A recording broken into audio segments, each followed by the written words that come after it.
Taylor's got a guitar by Joe Naylor. Everyone my age got like 7 kids, and all I wanna do is make stupid YouTube vids. Fuck the fortune, fuck the fame. I want a girl in her 20s to scream her name. And because I have no sense of self-worth, I can convince myself for a moment in time that I'm cool. I just wanna be cool. I just wanna be cool. I just wanna be cool. My ex-girlfriend said that I was the nicest guy she ever dated. Later on in the relationship, she said that what she meant by that was I was the most square. What, because I do spreadsheets instead of cocaine? I just wanted to be something good in her life. I just wanted her to think I was cool. I just wanna be cool. I just wanna be cool. I just wanna be cool. No fishing on the brain.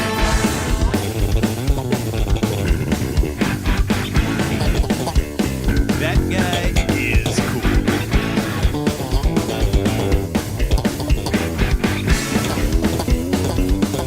Who's cool? You're cool. Who's cool? I'm cool. It's really a subjective thing. Actually, it's a matter of opinion. Who's cool? He's cool. She's cool. They're cool. Whatever pronoun you identify as, you are cool. Cool, cool, cool. In a bitch. Cool, cool, cool. Cool, cool, cool. Cool, cool, cool. Cool, cool, cool. Cool, cool, cool. Cool, cool, cool. Cool, cool, cool. I just wanna be cool.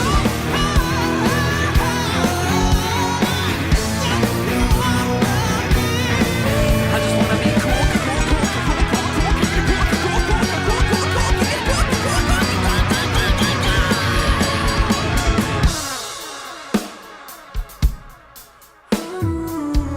Maybe one day I'll accept that I'm not cool. Maybe I will never have the courage to get a Gigi Allen stick and poke tattoo. Maybe I'm the type of dude that wears dad shoes to LA Fashion Week. I'm not cool.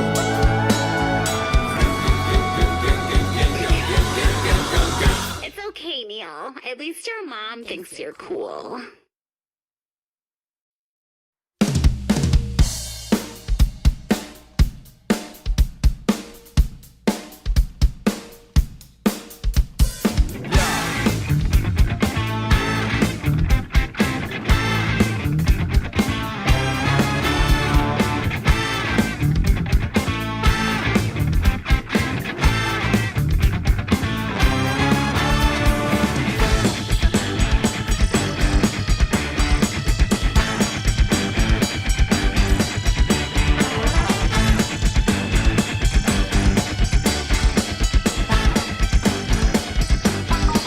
Since I can remember, I wanted to be cool. Cool. Even in my high school tenure. And these bitches never give me shit. Now I got receding hair. Chuck Taylor's got a guitar by Joe Naylor. Everyone my age got like 7 kids, and all I wanna do is make stupid YouTube vids. Fuck the fortune, fuck the fame. I want a girl in her 20s to scream her name. And because I have no sense of self-worth, I can convince myself for a moment in time that I'm cool. Hey, we're rolling. Hey, everybody. Hi, everybody. Can you actually hear our voices on it now? Yeah, Oh, okay. yeah. That's what's up.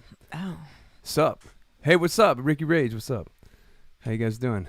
It's Saturday, and we're here with a live episode of SUPcast, the podcast that we've been doing. Sup? Yeah, hey. We got Allie in the back. This is pretty much a closet. We're doing the show out of this little area. How many square feet do you think this little area is? 5. Is it really? I don't know. Yeah, it's pretty fucking small. A square foot is like a square, right? I mean, It's it's a foot wide. it's like a cubic foot, 1 foot by 1 foot by 1 foot. You know? Just a square. Yeah. So how many 1 foot by 1 foot by 1 2, foot? It's probably 3, 1, 2, 4. 3, 4, 5, 6, 7, It's like 8, 9, it's like 7. maybe like 7 20. by- yeah. Maybe 20. 20 square feet. I don't know. 1, 2, 3, 7 by 4, 4? 5, 6. Is it a 7 by 4 1, 2, room? 3. I don't know. I'm not It's a good at math. bathroom. I'm not good at math. It's a very small area. It's the size of a bathroom. Because like I would have you sit next to me, but we can't But because this way we could do like a sick dance routine. because there's a stupid looping machine right here. Hey, yo. Once you get the looper going, You gotta you be can, careful like, with dance. that poster here. Oh. You're gonna ruin my gutter mouth poster. That My ass. The Guttermouth poster. I wish that effect worked on me. I demand more sky. yeah, let's get Sky in here. Okay, today is a very special day. It's Saturday. What's the date? What's the date today? The 16th? Today, I don't even know what day Oh, I it got is it right. anymore. It's the 16th. Oh, yeah, Saturday 16th. And we have a very special guest, my friend Sky, who I haven't talked to in years and years and years. We reconnected recently. I was doing a Facebook live stream, and I was playing some silly songs from the Downtown Brown album, I Love Burgers, and he chimed in, and I said, Sky, I haven't talked to you in so long, but I've been following his antics. He started a tea company, and he actually sent some of the tea, and we got some water boiling, so we're gonna be drinking some tea. So let's get this dude in here, man. Let's get this dude in here. How's everyone doing, though, on a Saturday? Is everyone staying relatively sane? Anybody? Everybody? Yeah? Cool, let's do it. Let's make this shit fucking happen. Apparently stuff's open because right now Drake's on a boat. What does that mean? Like, apparently the ocean is, like, open again. Like the beach and ocean activities. The ocean is open. It's open. Free range. The ocean is open. Oh, hey. He's We could spy. he looks like a mad scientist at work. Hey. Hey, Dad. Let's get this on gallery view and go full screen. Can you hear me? Am I sideways or are you sideways? You're Hold on. sideways. You're sideways. There we go. Keep talking. I want to get your level, buddy. Check 1, 2, 3, 4, 5, 6. 1, 2, 3, 4, 5, 6. 1, 2, 3. Okay, cool. You look so good. Oh, thanks, dude. Hey, this is Allie. Hi. Hey, Ellie. Hello. This is Sky. How's it going? And where are you located right now, my friend? I'm in the basement of my house in Cincinnati, Ohio. Yes. Do they still call it the Nasty Natty? Some people do, but you know, that doesn't mean it's like everyone calls it that. Is it nasty though? It's kind of less nasty. Yeah. What made it less? What made it less nasty? Just standard gentrification, you know. Oh, they're doing that everywhere. They're doing that in Venice and Austin, Texas, and Detroit, Yep. and Seattle, and Portland, and all the major cities. Brooklyn. Can you hear me? Yeah, you sound great. Cool. You sound great. So you've sent us a care package, and we have some tea. We should open the door and grab the items. Okay. Yeah. Allie's gonna help me here because I'm trying to do this thing, and then we're boiling some water, and I've never properly steeped tea before. We'll just go through it and like if you make mistakes, I'll make fun of you real bad, and yeah, so we'll be fine. It's all literally right on the floor there. You see the water boiler? Turn on. Can you turn on the water heater thing here?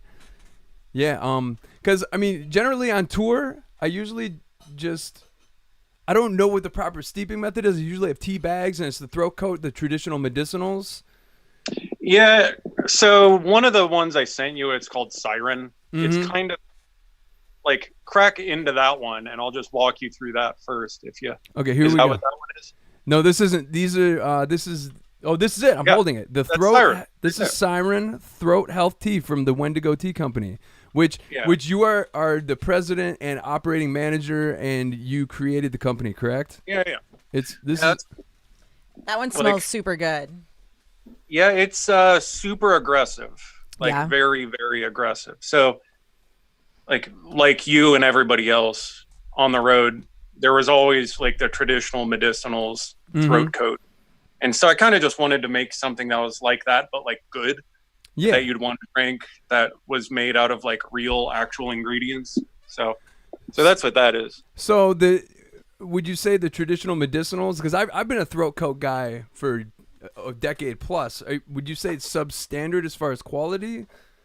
The like I try to not be too direct of a talk shit on other companies because like the problem is when you're dealing with bagged tea on a shelf on like anywhere, you're paying for the shelf space and the bagging and the packaging versus like actually paying for a nice quality tea. So like just compare, look at what I gave you, and then like next time you crack into a traditional medicinals, cut the bag open. Okay. And try it. Just look at it and look at the difference, and you'll be like, "Oh, there's stuff in this." Okay, in my Yeah. backpack in the front, Yeah. front bottom pouch, I do have some traditional medicinals. Let's open that shit up. Let's see. Let's test the quality here. Yeah, front. Yeah. So see, you can just A/B it. Yeah, let's look. let's A/B it. Do you have a? Do you want like the detox one? Is that the one you want? No, the traditional, the throat coat.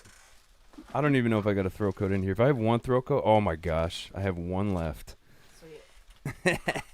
Here we go. This is traditional medicinals throat coat. I can. Let's open this me see this one. motherfucker up, and let's do an A/B. So, what part of Cincinnati is your abode located in? There's different areas in Cincy? It's a large Like, city. Right? I am on the west side, so it is like houses are half the price and old and beautiful here. So people on the other side of town think there's crime. There's not really that much crime. It's just our houses are big, old, and beautiful. You're big, old, and beautiful, baby. What is the link to buy online? People are already asking. Just wendigotea.com. You know what? wendigotea.com. Is there something I could pour this into? My hand. Yeah, but we need to get it on camera. Do you have one of those little glass containers that you usually put the fancy yogurt in? Oh yeah, I do. Can we pop one of those? Can you get two of those? Do we have two of those? Yeah. Okay, thank you, Allie. Allie's being so nice and accommodating because, you know, this is very experimental. We've never done a tea tasting on this program before. I like that we have a multitude of things to do. Like there is music everywhere. Yes. And then there's tea stuff everywhere. I mean, and then we also have like 10 years of life to catch up on. I can't believe it's been that long. But can you hear the reverb effect on my vocal? Yeah, you sound like you're like a god. I am a god. Yeah, we can do fun shit.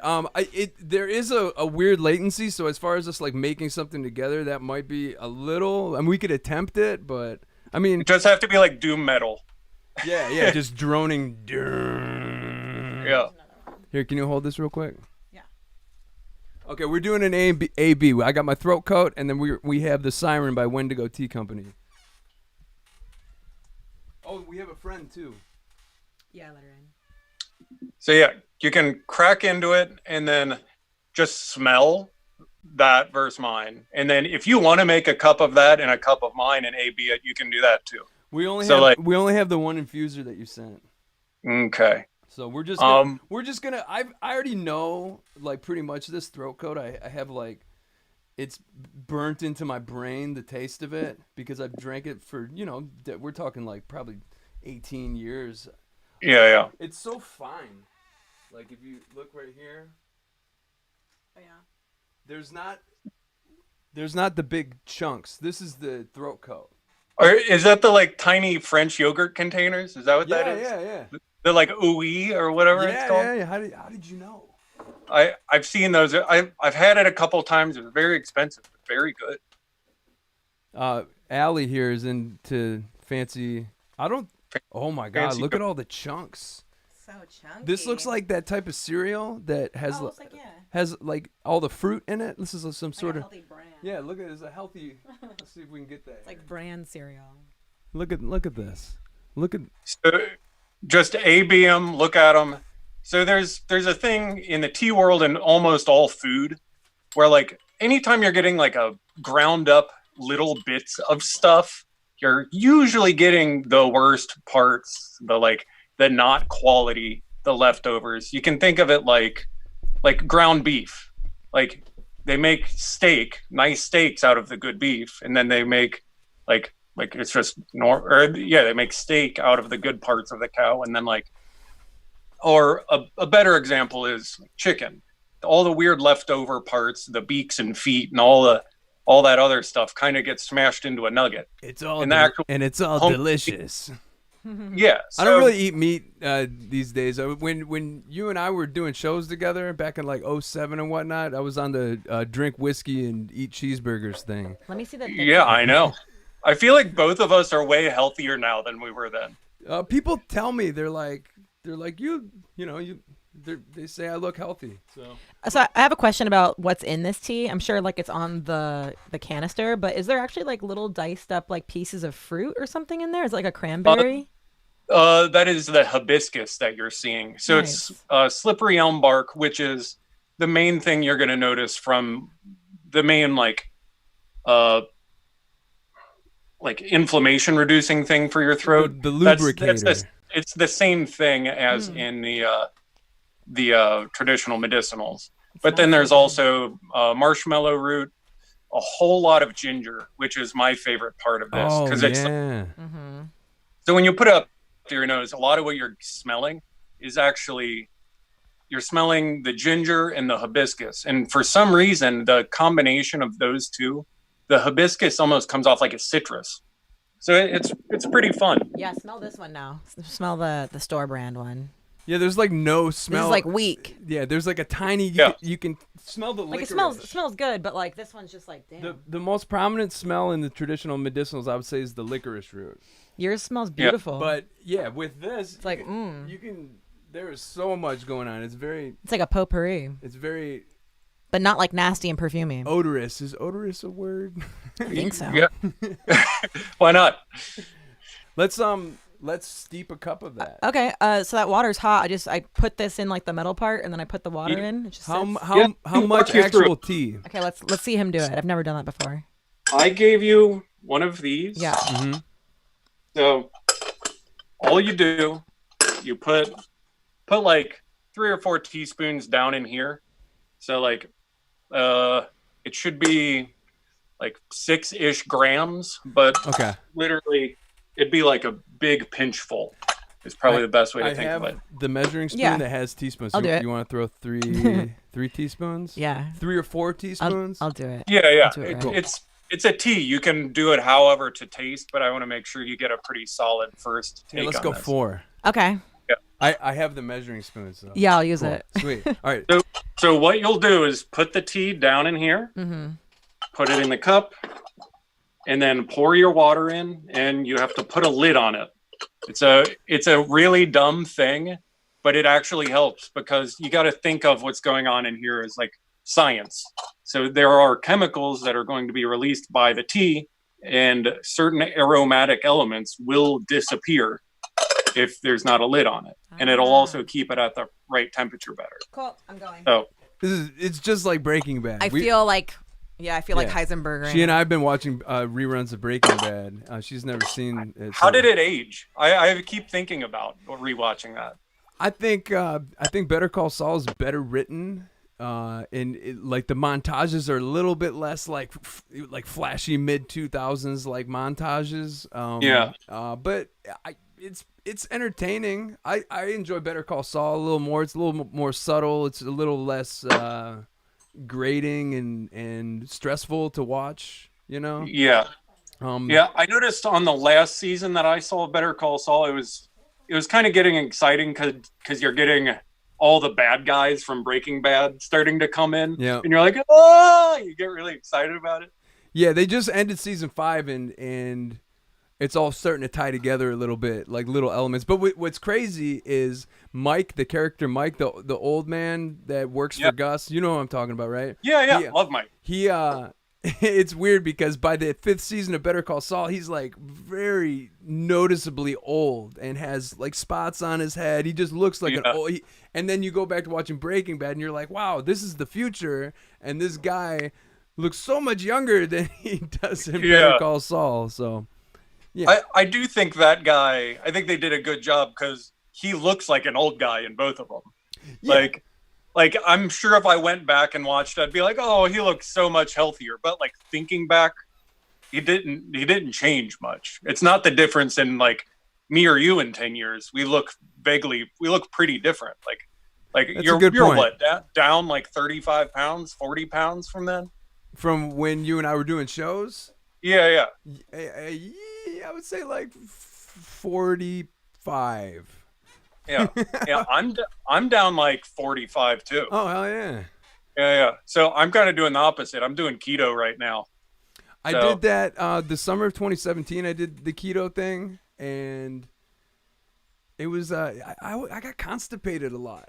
And the other thing too is I started to realize, at least in my bloodline, there's heart disease is very prevalent. Yeah. So I went and actually got my cholesterol checked, and it had spiked. And I'm just like, oh, okay, I'm gonna go back to eating plants and shit because because as much as the keto worked, and I felt like I lost fat, and I definitely saw results from it, but I don't want to eat meat and vegetables all the time if it's gonna clog my arteries.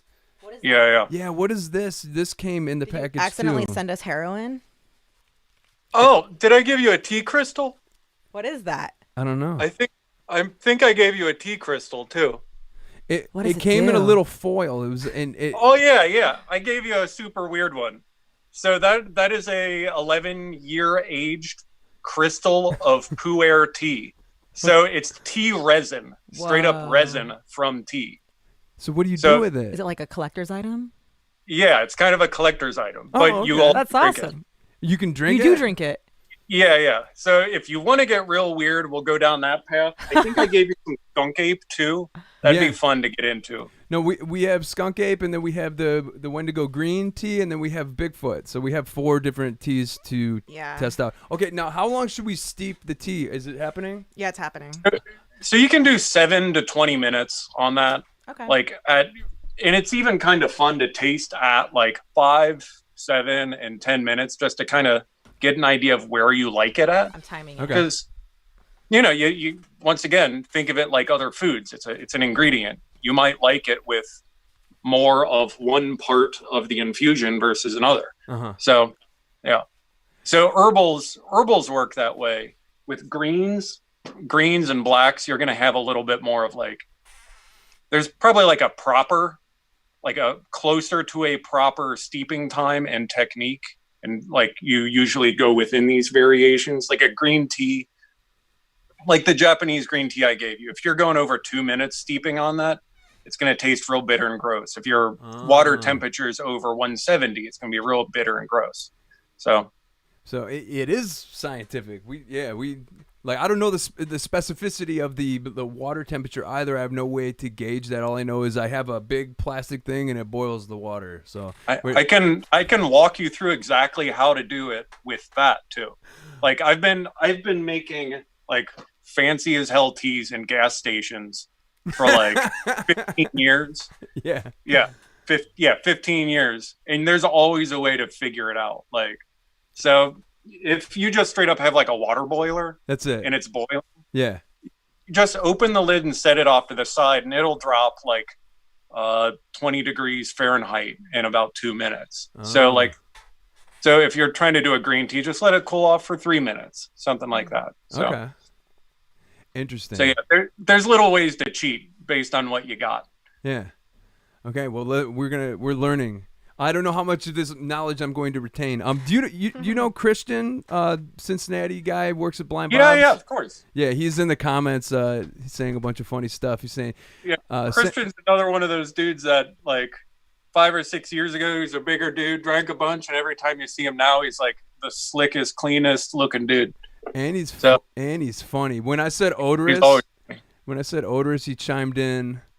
He said Odorous Youngus is the former lead singer of shock rock group Guar. I think he's on Wikipedia while we're doing this. Yeah. And he also chimed in. Michael Ehrmantraut is a fictional character in Breaking Bad and its spin-off prequel Better Call Saul, played by Jonathan Banks. So he's on it.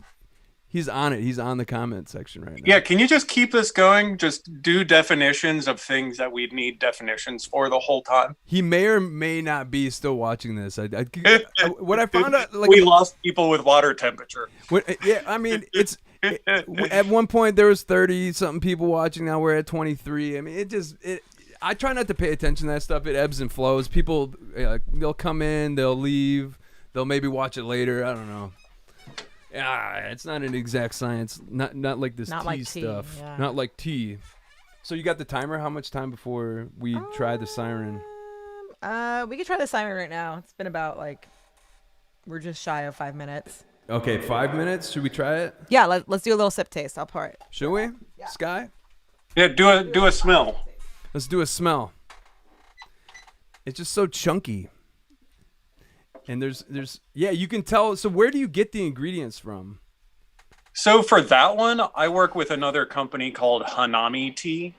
And so all my herbals, I work with herbal experts because the world of tea has multiple massive sections. Either the traditional teas, like green tea, black tea, oolong, pu'er, white tea, all of those I have a lot of experience with. And then once you start moving into herbal teas, you get into every plant in the world. So Oh, wow. anytime I want to accomplish something with an herbal, I tend to need to talk to somebody that is an expert in the herbal world. Okay. So me and her work together. Her name is Catherine, and she's at Hanami Tea. That's Hanami, and she's just incredible at herbals. Yeah. So we kind of partnered up for this one. For this specific one, the siren? Yeah. Okay. It smells delicious. Have you tried it? Should we give it a sip? This is after a 5 minute steep. Mm-hmm. It has a kind of a little honey vibe to it. Not exactly honey, but there's something in there that's kind of nice and kinda marshmallow root and slippery elm bark has that that kind of sugary feel both on your tongue and taste. Yeah. But is it sugar? It's not actual sugar. No, It there feels is no sugary. actual sugar. Wow. Yeah, another thing is most good tea will have a certain level of sweetness without without needing to do anything to it. That's one of the things I search for with my company. Is I know you're not drinking, but some wines have a nice natural sweetness, or some whiskeys have a nice smooth finish. Yeah. So I kind of look for something that you don't need dairy or sugar in order for it to make sense. So on your day-to-day, you don't add things to your tea. You're just, you ingest. No, I do have a honey guy, and he's great. Queen City Bee Company. I got a honey guy. I'm also debating on doing a thing, which I want to get your feedback on this. I'm thinking about starting to import killer bee honey. And should I do that? Is there a risk? No, it's risk to the people that are harvesting it. And it's the dangerously sweet would be the thing. I like that. So it tends to be a little bit more thick, more caramely. Okay. So I'm debating on getting into it just because it's so weird. The branding on it's awesome and hilarious. Yeah. So, but is it an actual, are those human beings at risk when they're harvesting it? I think so. Okay, so what's the difference between a murder hornet and a killer bee? I don't know anything about. Well, I don't know if murder hornets make honey. They just Of course kill they bees. don't. Yeah, of course. Yeah, they they don't. kill the bees which are making the honey. Yeah. So, fun fact, somebody Google this, but I'm pretty sure I'm remembering this right. I believe killer bees were actually made in a lab. I'll Google it. People were trying to make mix the genetics of two different kinds of bees to make more docile bees that make more honey, and they accidentally did the opposite and made incredibly violent, horrible bees that make very little honey. Okay, so apparently it's a crossbreed. This is what Wikipedia is saying. It's a cross between an Africanized bee and what else? A Western honeybee, apparently. And they crossed it and they made a killer bee. Yeah. Yep. They never crossed the streams. Damn. I wonder Across the street. I think that's a cool idea. I mean, Never, ever cross the streams. there has to be a beekeeper out there that does have killer bees, right? I'm sure there's like some kind of like bee fanatic who like he's like, this is my killer bee. Well, yeah, you hive. got a line. Sky's got a line on this person, right? The killer bee. Yeah. There you go. Yeah, I'll do it. I believe they were down in Brazil, but I looked into it and I bought samples and it was great. Nice. So I keep debating on it whether or not I want to go down the killer bee honey route or not. I mean, you could always start small, and who knows? It might be your bread and butter. You might be the killer honey bee U.S. guy. And then what if like it turns into like a Manuka honey situation where all of a sudden like Whole Foods is buying it and everyone's like, oh my God, it makes you look younger. Like people just start thinking it's like this crazy, like, I don't know, fountain of youth kind of honey. You're going to become the Gus Fring. Yeah. Of the killer bee distribution in the United States. Killer bee honey. Yeah. Christian says Christian Rohrig is best known for, in quotes, information unavailable. And then he also said, "You love you boys, bye. I'm working." He's working, so he left. So he's gone. Goodbye. Okay. Well, yeah, I don't know. We haven't talked music really at all yet. What have you been doing musically up until this? What is music?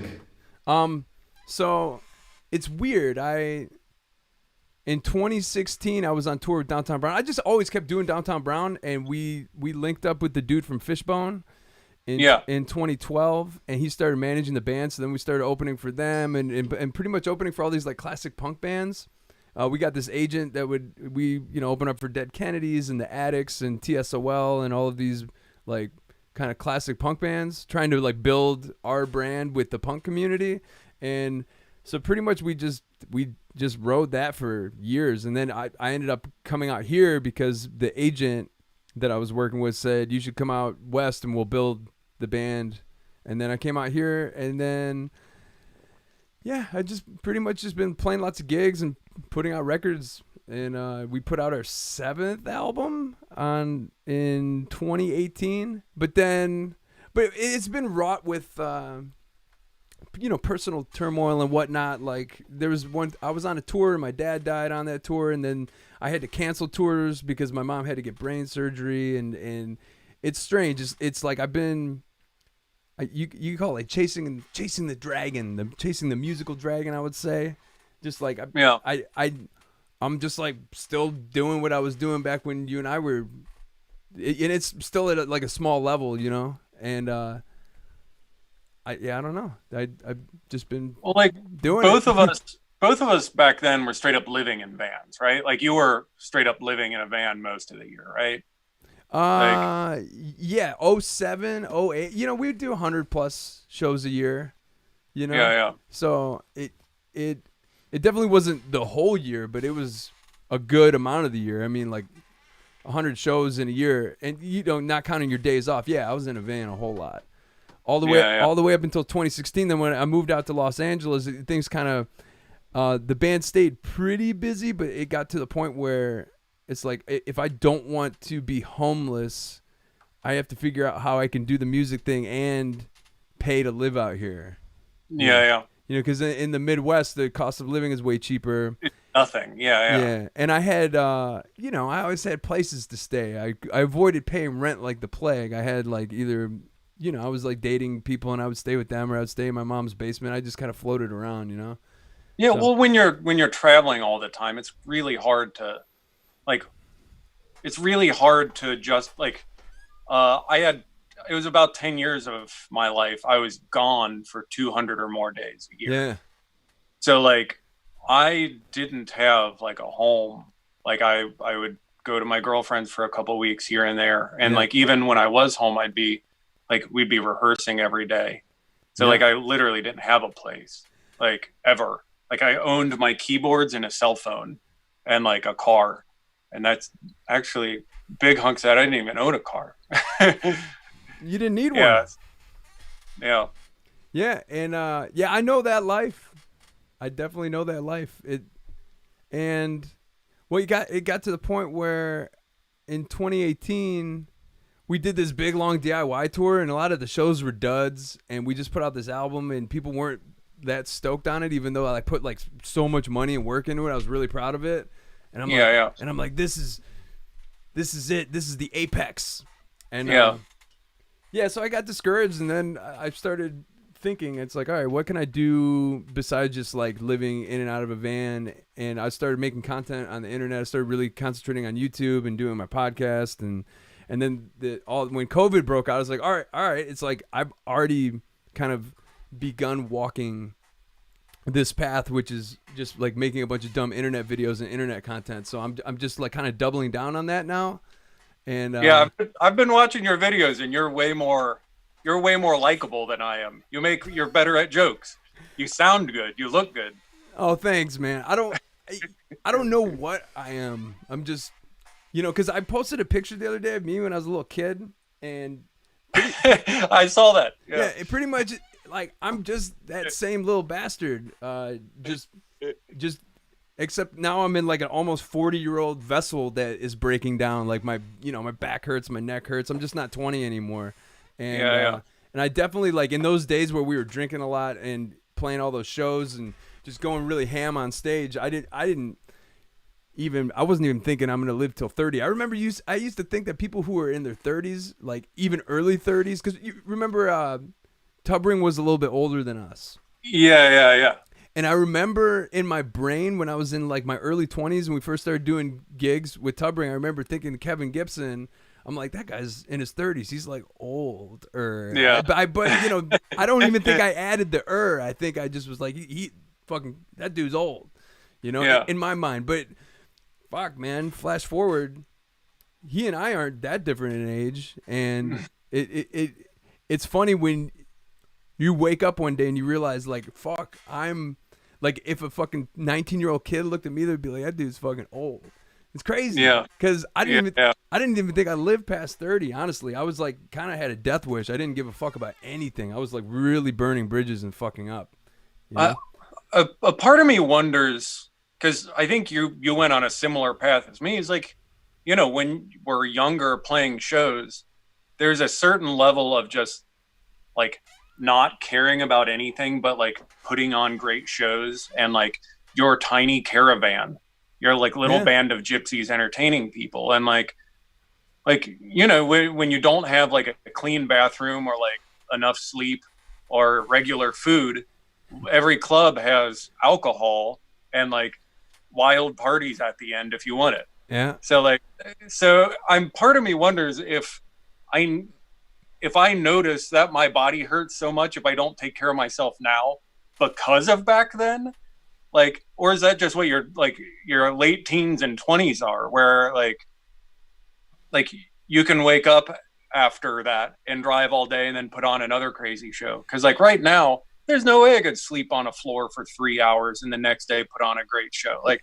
I have to be doing yoga for like an hour and a half in order to get my neck to operate properly before like pulling off headbanging at night. Oh, I love that you just said that. It's totally you. Allie, in 2015, we were doing this festival, and Allie was backstage, and I remember she commented, she's like, wow, you're like doing yoga before you perform? I thought it was interesting. Yeah. Not like weird. I was just like, oh, whoa, that's unique. Well, in order to have your body move like as if it were comfortable doing these wild things on stage, which are not natural, like literally doing this for like 2 hours of every day is not natural. So like when I was younger, I just did it. And like right now, if I don't stretch out, I have like literally grinding sounds in my neck. Well, back to what you were saying earlier, I don't know. It's hard to say. It's hard to just be like, okay, the reason why my neck and my back hurt so much is because of this. And pointing back at when you were in your 20s and you were headbanging for 2 hours a night, riding along in a van. I mean, we flipped our van at one point in 2010. We actually got in a rollover accident in Michigan. We hit some black ice. And you know about being in the Midwest, it's treacherous, like when the ice and snow are coming down. But I mean, and you have to drive overnight all the time too. And that's like you're driving overnight in weather that's awful in order to make it to the next show where you're going to get fed some pizza. And like that's it. That's what you got. Yeah, it's a real thing, but the way I look at it is, let's say I went to college for 4 years and I got a desk job, and I was like, I lived a pretty boring existence where I wasn't putting my body through hell all the time, it's safe to bet that I would feel less beat up now. Yeah. But also the way I look at it is like, if I didn't think I was gonna live to be as old as I am, and B, I mean, yeah, I just have to warm up a lot. Like pretty much, like I woke up this morning and my neck was like seized, and I could feel all the way down my like right trap, and I just had to like turn on the heat in the living room and just stretch for like an hour, and then now it feels a little better. But the question is was it all worth it? And I would say, I don't know. I don't know. But I wouldn't be. That being said, I wouldn't be here right now with her in this place if everything didn't happen the way it did. So you have to be grateful for the journey and where it's taken you, I say. Yeah, I 100% agree. I think the wildness we had when we were young, like, has made it to where we can both be responsible and productive, interesting people, right? Like how many people you meet just like have not done exciting things in their lives, and like I just guarantee you go to a party or meet a person and you have like, here are these 15 crazy stories I have about that thing, like it just comes with the gig, and like there's no way I could do that now. There's no way it could be like I'm still playing shows. I'm still murdering myself on stage. Like that's still a thing that I'm going to always do. Yeah. I'm just going to limit it to then and not all the rest of the times. Yeah. Yeah. I wanted to bring up that we opened up for Foxy in Toledo, Ohio, at a place called Headliners, and it was there was the giant room, and then there was like the mid-sized room, which is maybe 750 cap. And I remember back to what you were saying about sleeping 3 hours and then beating yourself up on stage.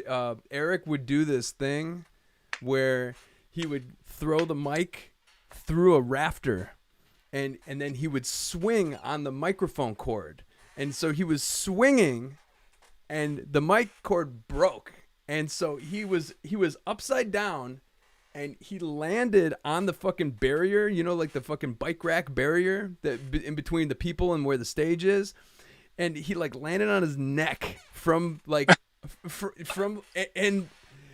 the thing is it didn't stop the show. And that's something that when we started playing with Foxy Shazam, I'm just like, I'm like, these motherfuckers are fucking crazy. Like just, you would just be like on top of your keyboard and like throwing your keyboard around, and Eric was literally jumping and climbing all over everything, eating cigarettes. Like, I mean, anyone who knows, but that moment where he landed on his neck from like hanging from the rafters, the mic cord straight up snapped, and he landed right on the bike rack, right on his fucking neck, and then he like fell in between the stage and the bike rack, and then just fucking got back on stage and kept going. And I was just like, like it hurt so bad to watch. Damn. And I'm sure we were all just callous and bruised. There wasn't a part of our body that wasn't a callous and a bruise throughout all that.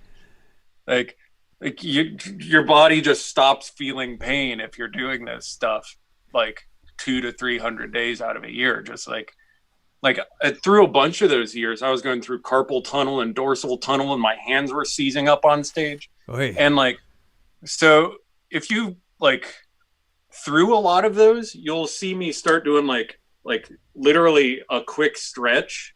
And like, so a lot of my like stage antics of like throwing my body around started off as me literally needing to stretch the muscle quickly and get back to play the next note. Yeah. So like, yeah, fun little fact. I never really tell anyone that one. Cause like, you know, my hand would be clawing up because I'd be just like, yeah, like headbanging, screaming on 2 hours of sleep with no food or maybe a piece of pizza all day. And like, you know, your joints just aren't made to do that kind of thing. What's funny is guitar instructors and musicians alike, mostly instructors, of people with some sort of classical background that understand the mechanics of the human hand and whatnot, they'll tell you got to be loose. You got to you have to be, what's the word, like fluid, you know? But when you're on stage and you're exerting that much energy, like I'm literally, every muscle in my body is tense like the entire time. Like, like if you're moving all this stuff around, it's hard. Like it's just very difficult to have a controlled environment on when you're literally trying to make your stage come off like a wild environment.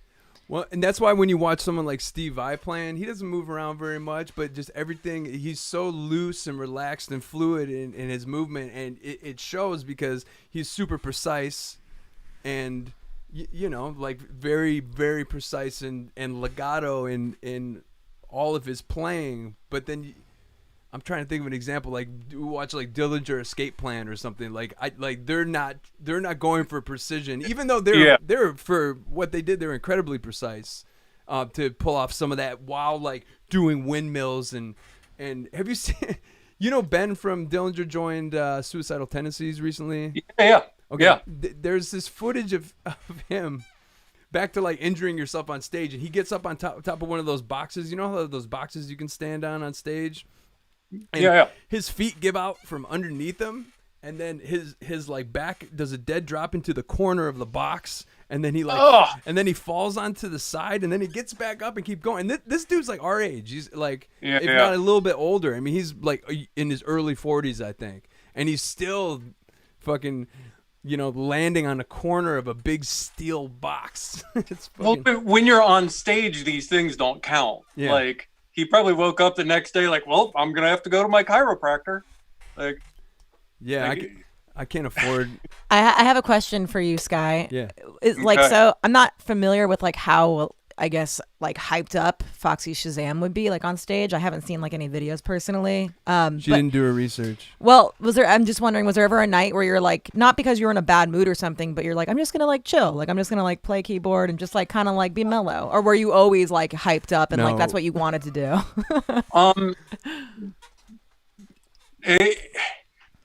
Like the shows were fun. Yeah. And putting on a show is fun. And when you're away from home for 24 hours a day, and you get like, it's an opening slot 30 minutes or a headlining gig like an hour and a half too, like you want to do that. You want to put on the craziest show you possibly can, because otherwise, for me personally, I feel like I'm wasting out my time and everyone else's time. Or like there's a few things for like me personally, like I feel like I need to physically feel the music in order to get the crowd to feel what the song is supposed to accomplish. So like if a song needs to feel a certain way, I physically need to feel it. Otherwise I'm lying. Nice. And like, I get that. So like, but yes, there were definitely times like I said, I'd roll onto stage and my hands would barely work sometimes. Or like, I remember a show in Dothan, Alabama. I had to have had a fever of like 103. It was way up there because like I could barely move, but I was just straight up seeing stuff the whole time. Like, yeah. Yeah, I had another one of those gigs, and I bet you played here, the Higher Ground in Metairie, Louisiana. Oh, never played there. I know what you're talking about, though. That was like the all ages venue near New Orleans. Yeah, that place crushed it for a long time. Yeah. Do you guys want to get into another tea? I think it's time. Yeah, I gave Neil the steep at 10 minutes, and I don't know if you sipped it. I did. I mine. drank the whole thing. It was very flavorful. Yeah, it was a lot more flavorful. Yeah. I like it better at 10 minutes than 5, I feel. Yeah, so with the throat health herbal tea, the Siren, steep, 10 minutes steep. Yeah. Okay. I like it that way. I mean, according to Allie likes the 10 minutes steep. You know. Once again, if you're just tuning in, we're here with Sky White, who's the proprietor of Wendigo Tea Company and also an old touring friend from the band Foxy Shazam when we did shows back in like the mid 2000s. Before, I did a deep dive on all the Foxy stuff, and Yeah, like out of all the bands that we were playing with, you guys just like it's like we were playing with you guys, and then all of a sudden you went. Poof, you guys just like. Is that the other tea? Is this Yeah, the one when that I you- need to brew? When you guys put out introducing on Ferret, that was Ferret, right? Yeah. That's what got us with Nick Storch and like our agent that we still have to this day. Okay. Like, yeah. Well, that's Yeah, cool. it was- A lot of times, if you get mixed up with an agent, like you switch them like 9 times throughout your career. It's good you found a good one. Well, we did that with labels and we did that Yeah. with management. Yeah, that happens. Like, oh yeah, our agent was great. We went through a ton of labels, bunch of different management. And it was like, it's the industry. Like, you don't always. Some people aren't able to help you, not out of negligence, just because they might not be able to help you. People will be trying to do a thing and might not actually be able to succeed, or their connections don't work, even though they believe that they will. So, like, as an agent, Storch was awesome. And our labels, we had so many great people, like awesome people that we worked with through all these labels. And Ferret did an incredible job for a smaller label. That probably bumped us up like the largest percentage increase out of any of them. And then when we signed to Warner Brothers, like Warner Brothers was awesome. They were super cool. We had like massive budget for recording. They spent $500,000 on our record. We had the goddamn Temptations singing backup vocals on a song. Oh wow! Like, Which song was that? Because I just was listening to that earlier. I think that was Count Me Out. Which release was the Warner Brothers release? The self-titled, the white cover one. Okay, that's anthemic. That record Yeah. has it's like sing along fucking soccer stadium anthem after like there's like at least three or four of them that I'm just like, this song's huge. This is like meant to be sung by thousands of people. Well, Unstoppable was Yeah. on the Super Bowl. Yeah, like I remember that. That was on the Super Bowl, and then that song also got into like Madden and NHL and a bunch of video games and on a bunch of TV shows and movies. And like Warner Brothers was crushing it, and then the standard thing happens of one major label buys out another one. Yeah. And like literally our entire team at Warner Brothers was no longer there. And so like all this momentum that we were having just vanished, and we're on our own. We couldn't get our own records on tour. We couldn't get our own merchandise on tour because we had to go through them, and they were in the middle of this crazy merger. And then, so yeah, they ended up breaking contract, and we ended up leaving. So That must have been a real bummer, huh? well, yeah, because everyone all along the way is like super, like everyone believes in this record, including us. Yeah, which tea are we doing next? Oh, look at this. This is the Skunk Ape.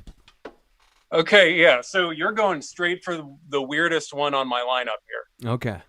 So, like, it's okay if you don't like this tea, but I think it's awesome. Super weird. Give a big smell and let me know what you think of it. Okay, so what are these that we're looking at right now? So this is, I think I grabbed the right thing. It is a 10-year aged high mountain Taiwanese oolong. And it is every year roasted over charcoal for 10 years. What? So like they'll roast it just like really low heat over and over and over and age it for a decade. High altitude, high mountain Taiwanese oolong. So Come but on, yeah, camera. give it a big smell. What do you think it smells like? Don't hold back. Like grass or Like, what does it smell like, Allie? Let me smell it. Well, I guess now that I'm like really getting into it, it does have like a fruity smell to it, sort of. It's like fruity grass, fruity hay. Fruity, yeah, I got a hay kind of Yeah, thing going but like on. a good hay. Like a hay is for horses. so that one works pretty well at like 190 degrees. So if you want to boil some water and let it sit there, like 180 to 190 should be good. Is it boiling right now? So our water was like really hot, so I started steeping it. Okay. okay. How long should we steep it for? Like 5 minutes? Yeah, you can do the same kind of thing Okay. where like there's multiple ways to do this kind of tea. Like I'm going to do one right now. Is it caffeinated? Yes. Okay. Yeah, it'll be a decent amount of caffeine. Not Yeah, I wanted like, to get a buzz doing this show, man. Dude, every Friday I do my live tea tastings, and by the end of them I'm like, see you guys. I had a good time. Yeah. Although my caffeine tolerance is pretty considerable these days. It used to be where I didn't have caffeine at all, and if I drank like a Diet Coke, which is about 45 milligrams of caffeine, it would like make me, you know. Yeah. But these days it's like Just chugging Monster energy drinks. 200 milligrams at a time. Uh-huh. You just butt chugging monsters, huh? Nah, For real. not really though.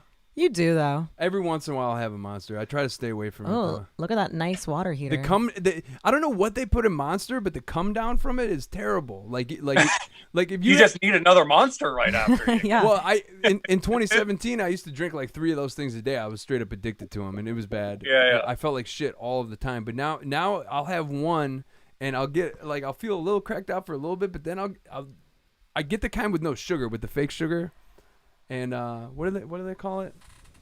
What's the fake sugar called? What's the chemical? Aspartame? No, it's not aspartame. Erythritol? Phenylethylamine? No. Sucralose? Sucralose. That one. Yeah, sucralose. But I don't know what they put in the Monster, but when I come down from a Monster, I just feel like fucking garbage. It's probably like the taurine and ginseng and stuff like that. Who knows? Yeah. It's not good. It's probably that, though. It's not good. Stick to coffee and tea, Yes. folks. Don't drink the Natural. Monster. So I am going to do Gong Fu style while you're doing your normal style. And I'm pretty sure this is skunk ape. It is either skunk ape or a different aged tea that looks the same of it I have. I'm pretty sure. Nope. I like so this is my question with the Wendigo Tea Company. A lot of it has to do with like mythical figures, like the Wendigo and Bigfoot and Siren, and then we have skunk ape. What was the inspiration to have that be kind of your motif, your aesthetic? Well, there were a few things, like you being a former band dude or can still band dude.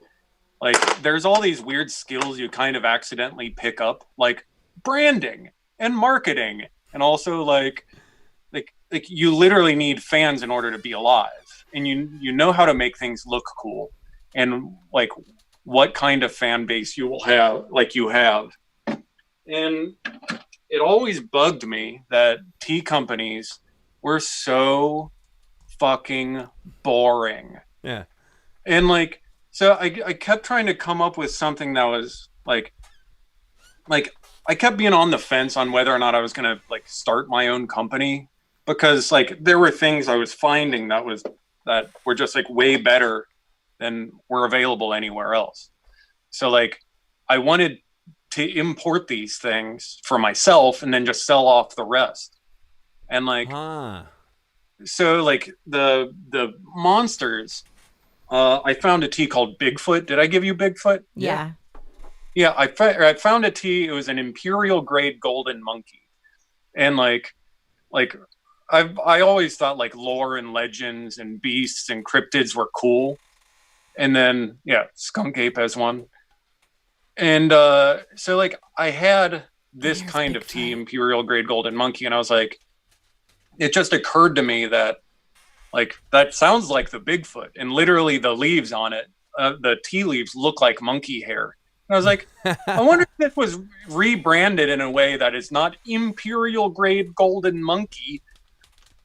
Like if people here would like it more, because it is very, very approachable. Like that more than any of my teas, every normal person is going to be like, oh, this tastes like tea, but just better. Or like, oh, I didn't know tea could taste like this. Like it's just a bigger, nicer version of tea. Are we going to open that one? Classic black tea. We're gonna try all of them. We're gonna try all 4. Let's smell this one. You want to smell the Bigfoot one? Let's do it. Yeah, I mean, is it just the leaves in here, or is it a bag? It's just the leaves, so watch out. I am gonna watch out. So it looks like monkey hair. It's like it's real fluffy. Like the long needles are Oh yeah.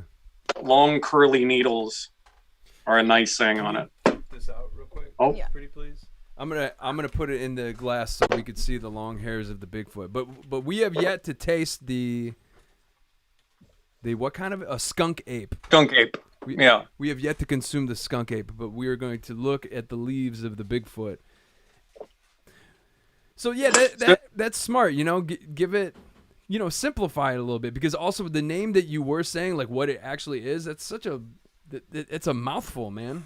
Well, yeah, that's in like every logo, every tea company's logo has something about like inner peace or like Asian mysticism or like there's a goddamn leaf. It's a leaf. Your logo is a tea leaf. It's tea. I get it. Like what would have happened to the beer industry if every beer company's logo was beer? Like what would we be drinking? And like so it was just very annoying to me that like tea snobs were marketing to tea snobs and no one knew. Like no one that would actually care about it. And like I'm betting you get this like me, where like Downtown Brown, you guys weren't a genre.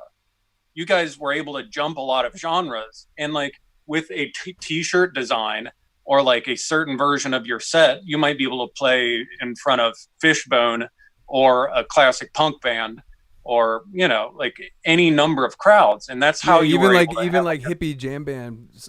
Yeah. You know, if we keep it heavy on the funk kind of stuff. Yeah. Yeah. Play, down on the one. Speaking of that, you I just read that you were are you still playing with Freak Bass? Yeah. I'm Okay, playing that's with awesome. Freak. Isn't he a protege of Bootsy Collins in a way? Yeah. Okay, that's yeah, awesome. Freak's a monster. He's a hell of a player. So right after Foxy quit touring, I started this company. Like literally the day after we decided to stop playing shows, I cleared all of my life savings. What year? And started buying stuff. I think it was 2014. Okay. And so like I had like 3 years, maybe 3-ish years of just doing the tea company and like kind of dabbling in like just other things to stay alive, like investments and like fixing up property and like all these weird other side skills I had, and like barely playing except for just for me. Yeah. And I wasn't really planning on getting back on the road unless it were a Foxy thing again. And then I literally got a text message when I was butt naked about to hop in the shower from Freak. And like, it just said like, "Hi, this is Freak Bass. Would you like to go on tour with me on all these dates?" And like, what's it smell like? Earthy. Yeah, it's earthy. Wet basement. I say it smells like a rhinoceros. Yeah, like a zoo kind of thing going on. Yeah, so this is my weirdest tea. I wanted to get your reactions on this one. Okay. So it's very, very musty, because it's an Cheers. aged tea. You're getting a lot of weirdness off of it. Should we go in? Let's do it. Yeah, go for it. All right, let's do the reveal. Let's do the reveal with the reverb. Okay. I'm going in. Tastes good. You know, it's. Oh, I'm gonna turn the reverb. You know, it smells worse than it tastes. It's like very mild. The way I describe it to people is that I think it smells like a wet rhinoceros and tastes like burnt marshmallows. That like big, nice sweetness at the end. I get It's like good. burnt sugar, burnt marshmallows, like a s'more. I like it a lot. I like it too. Yeah, and you've never tasted anything like it, right? That's the big reason why I love that tea. Is it's literally not like anything like Westerners have ever tasted before. No, it's a totally unique thing. Yeah, definitely not. Is there any more of that? Yeah, we're still steeping it. This is like the 5-minute check. Oh, this is the 5 minutes steep. Okay, Yeah. cool. We'll try it at 10 minutes. I definitely want Right. more. So this one is going to start getting weird after 10 minutes. Really? So I would suggest you drink all of that and then do a second steeping. So you use the same leaves and pour the water over it again. So Okay. use the same leaves, but pour new hot water over it. Yes. Okay, let's do that. So so there's a thing with non-herbal teas, especially high quality non-herbal teas. You can get 2 or 3 or 4 steepings off of them. So that's a way that expensive tea can actually be cheaper than your cheap shitty tea. Yeah, because when I do the throat coat, I just have to throw another bag in there. It's like, It's like okay, this one's done, and then I forgot I played a show in December in Detroit, and the air was really dry, it was freezing, and I just at one point in my glass, I think I had like 4 tea bags of throat coat, and I just it lost its magic quickly. So another, like, I know we're kind of we're past the throat coat talking smack, but like I would love to understand how the like slippery elm slipperiness of that bag of throat coat can get out of that bag, because like the medicinal thing is the like sliminess, and so like this is fine, but it's a whole lot, it lets out a whole lot more than like a bag. So if your bag is left feeling slimy, I feel like the medicinal part of that is like trapped in there. So like I would love to be proven wrong here, but like I just don't understand scientifically how that could actually work. It's false advertising. Mm-hmm. There's no medicinal properties to it because it can't escape the bag. So wait, are we steeping this like new batch with the same leaves for like 5 minutes? Yeah. Okay. You could do like, there's also a fun thing where like you could use less water, like use like half the amount of water and steep it for like a minute, and you're going to get a totally different character off that tea. Oh. So that's kind of fun. So I'd say that's what like gong fu style is. See this tiny teapot? Yeah. So you can make a tea like that. Oh yeah. So do you put the leaves right in there, and then it like, how do you make the leaves not get mixed in with the water? No, here, With like, It probably so has a just little thing. put the water up to there Okay. instead of there. But with your gong fu pot. Yeah. So There's probably actually, a filter in there. Yeah, I just realized what I thought was my 10-year oolong is actually duck shit oolong. Have you ever heard of that? Is it There's like a called super that? hip oolong from a few years ago. it's called duck shit. It's really called duck shit. It's really called duck shit, and it's really good. The legend is the people kept trying to tell this guy he has to name his tea, and he was the farmer of the tea. He was like, I don't want to name the tea. Fine, it's called duck shit oolong. Like, awesome. So he just named it like the most offensive thing, and like it's very, very good. See, that rolls off the tongue better than the big long description from before. Imperial grade, blah blah blah blah blah. Yeah. Yeah, and that's the thing with branding and whatnot. It has to roll off the tongue. It has to pop. Yeah. But back to you playing with Freakbase. I remember there was a time I told myself I wouldn't play with anyone but the Downtown Brown thing. I'm just like, well, yeah. I'm like, what's the point? I did the same thing. I'm like, what's the point? Like I'm gonna play with. I'm gonna do what I want to do. But then it got to the point when I think it was 2018. We just ended this tour and we got to LA, and our agent was like, "Hey, can you play reggae?" And I'm like, sure.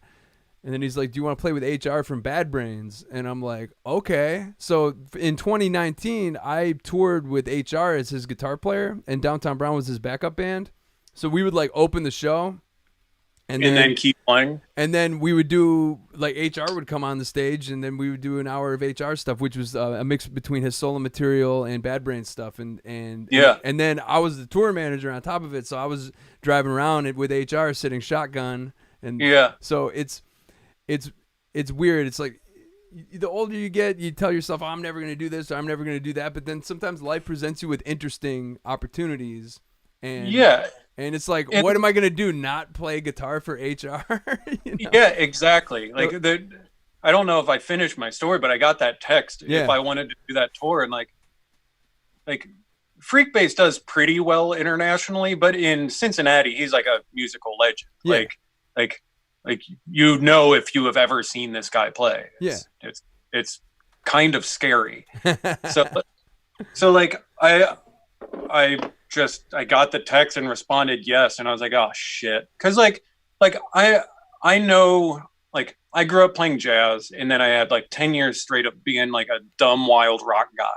Like I like little amount of prog, and like I can write about anything, but learning other people's music, like I've never done it.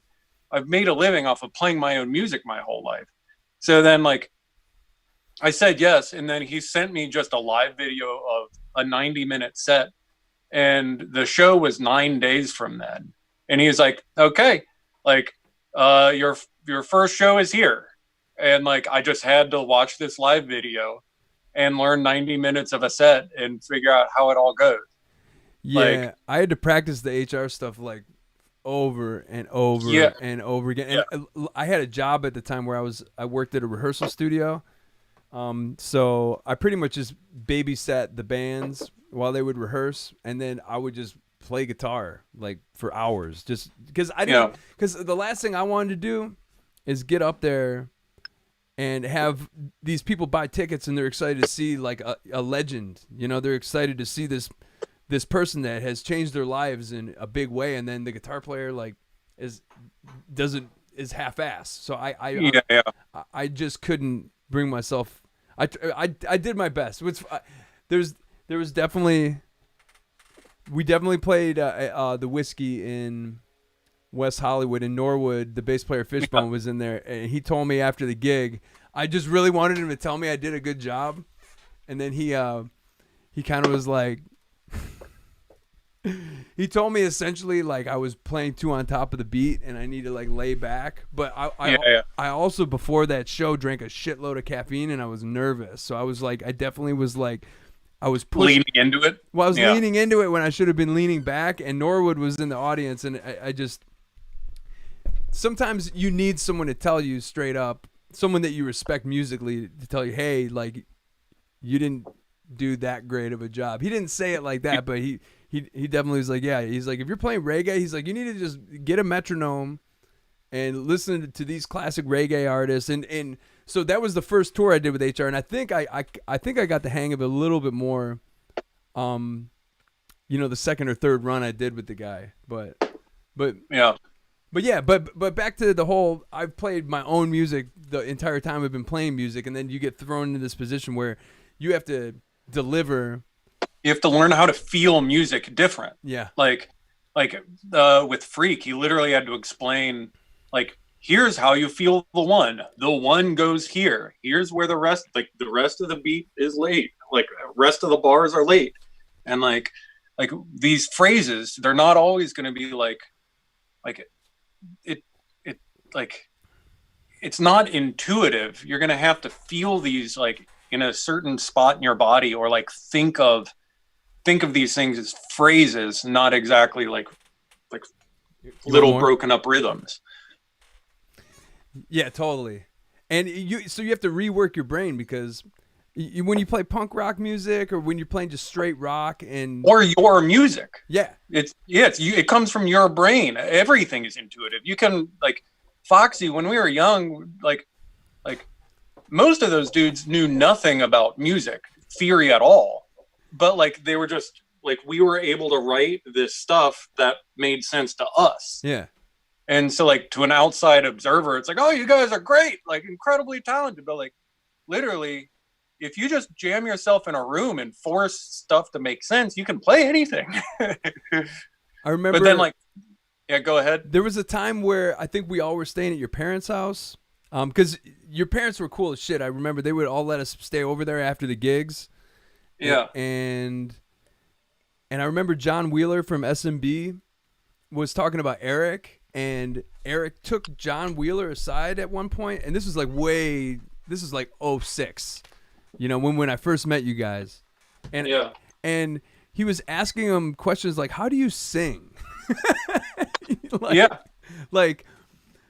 remember it was just explained to me because I wasn't there for the conversation, but yeah, it's you were like not you because you were playing jazz and whatnot, but it's like kind of like young, like babies learning about the world, Yeah. Well, but his voice is amazing. Like, we want to talk about natural talent. I was just listening to those records this morning, and it's like Why would that guy ever have to ask anyone how to sing?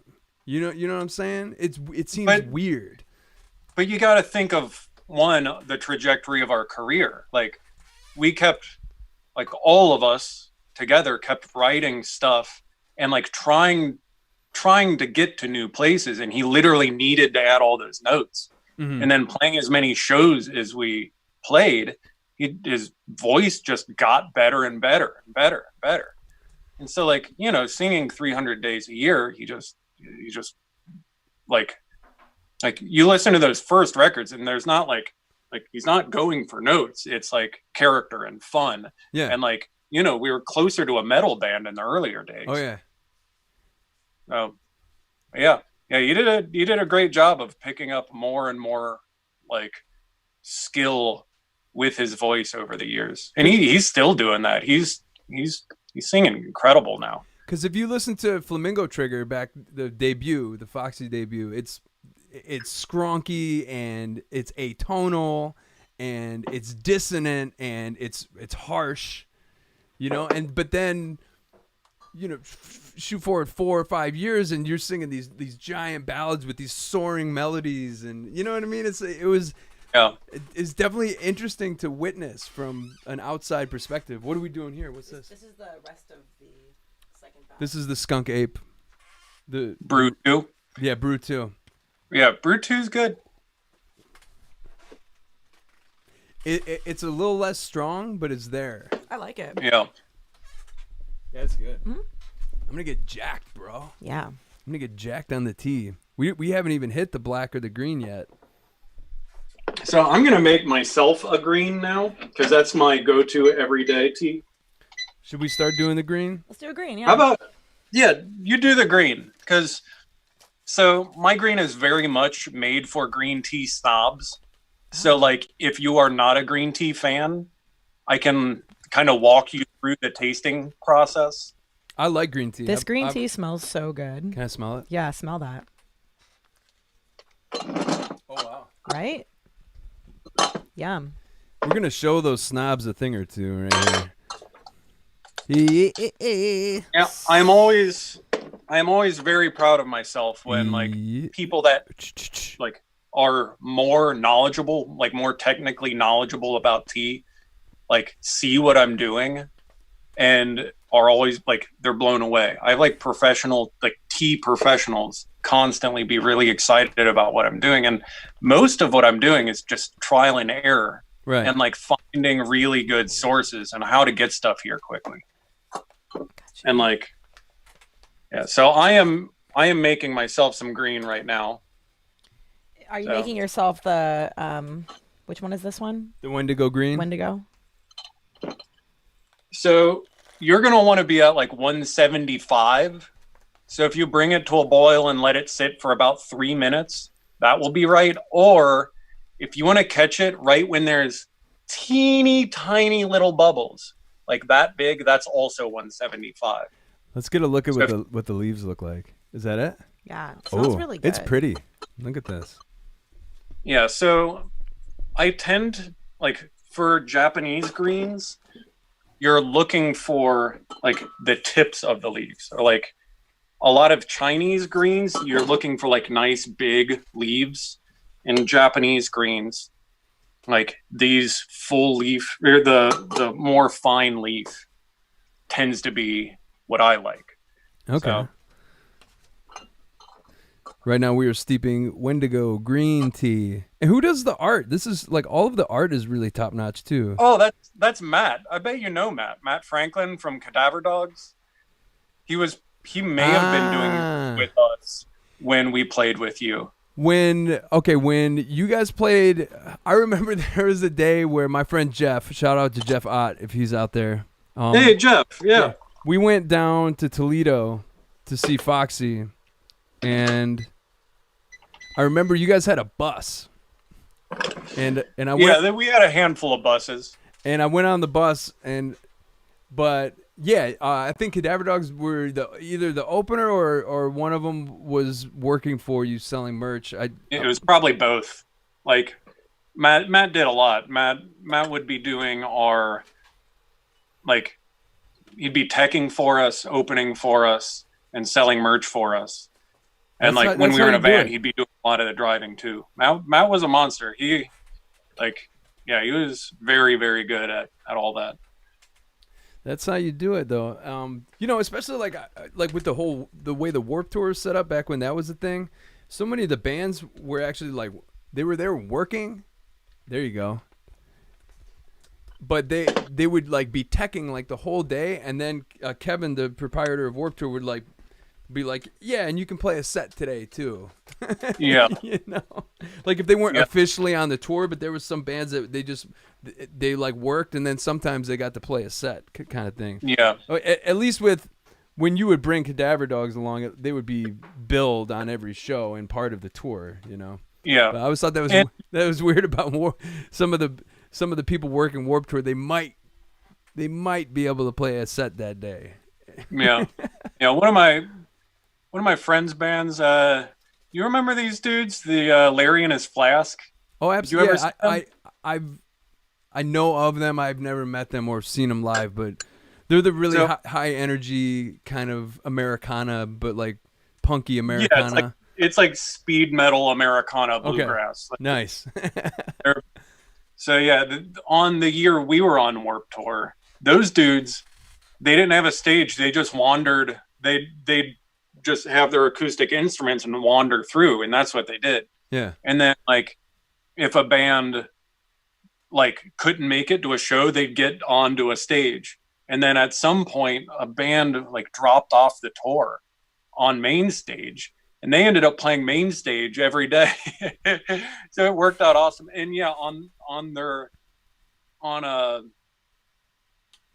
their van broke down on that tour, and we put all of them in our bus for a while too. Yeah.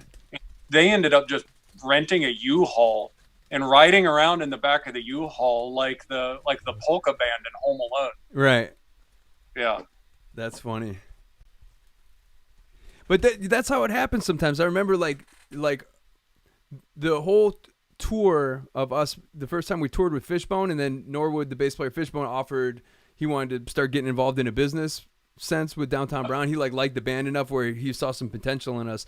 But the whole reason that happened is because this other band that was scheduled to do that tour, they dropped off last minute. So we were a last minute addition as an opener.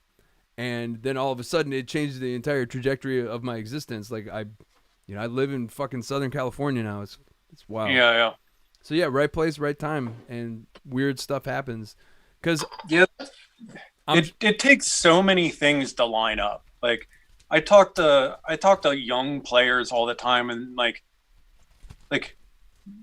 it's really hard to express like of 100 things that you think are going to make your career, one of those things will nudge you forward 2%. So like almost nothing really changes anything. Yeah.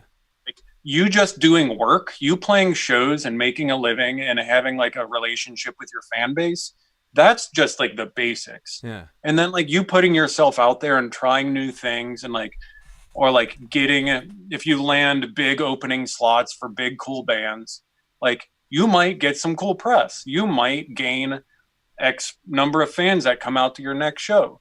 Or the next tour you do, none of those people are going to hear about it because they have a totally different like source of information than your industry is able to get to them. So yeah, it's really hard to describe to people. Like the idea of making it doesn't exist.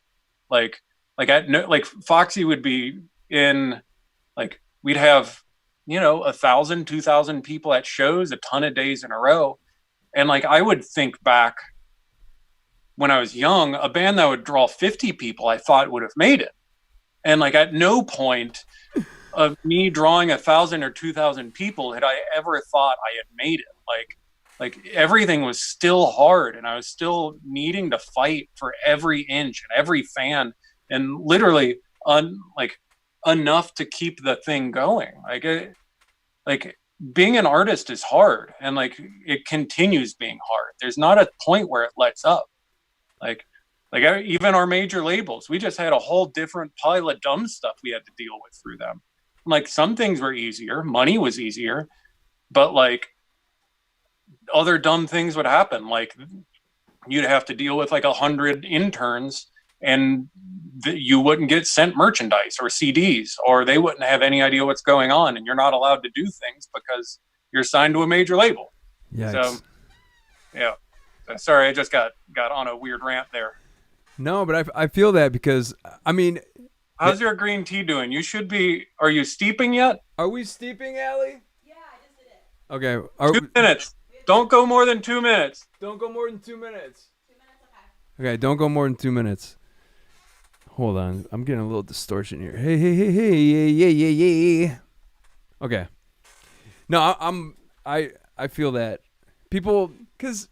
Even on my level of success or whatever, I get emails from people and DMs from people, and they're just like, "Well, what do we do if we're starting out?" And what I really want to tell people is what worked for me is not going to work for you particularly. Like I could give you blanket advice, but everything that I was able to make happen for me, it was either like it's a mixture of just dumb luck and stubbornness, and like I just didn't stop.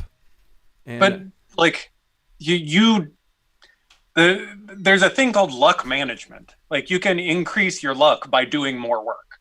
Yeah. So like you're going to be in front of more eyeballs, more press people, have more opportunities to be lucky by playing more shows, making friends with more great bands, putting on good shows, and being worth something.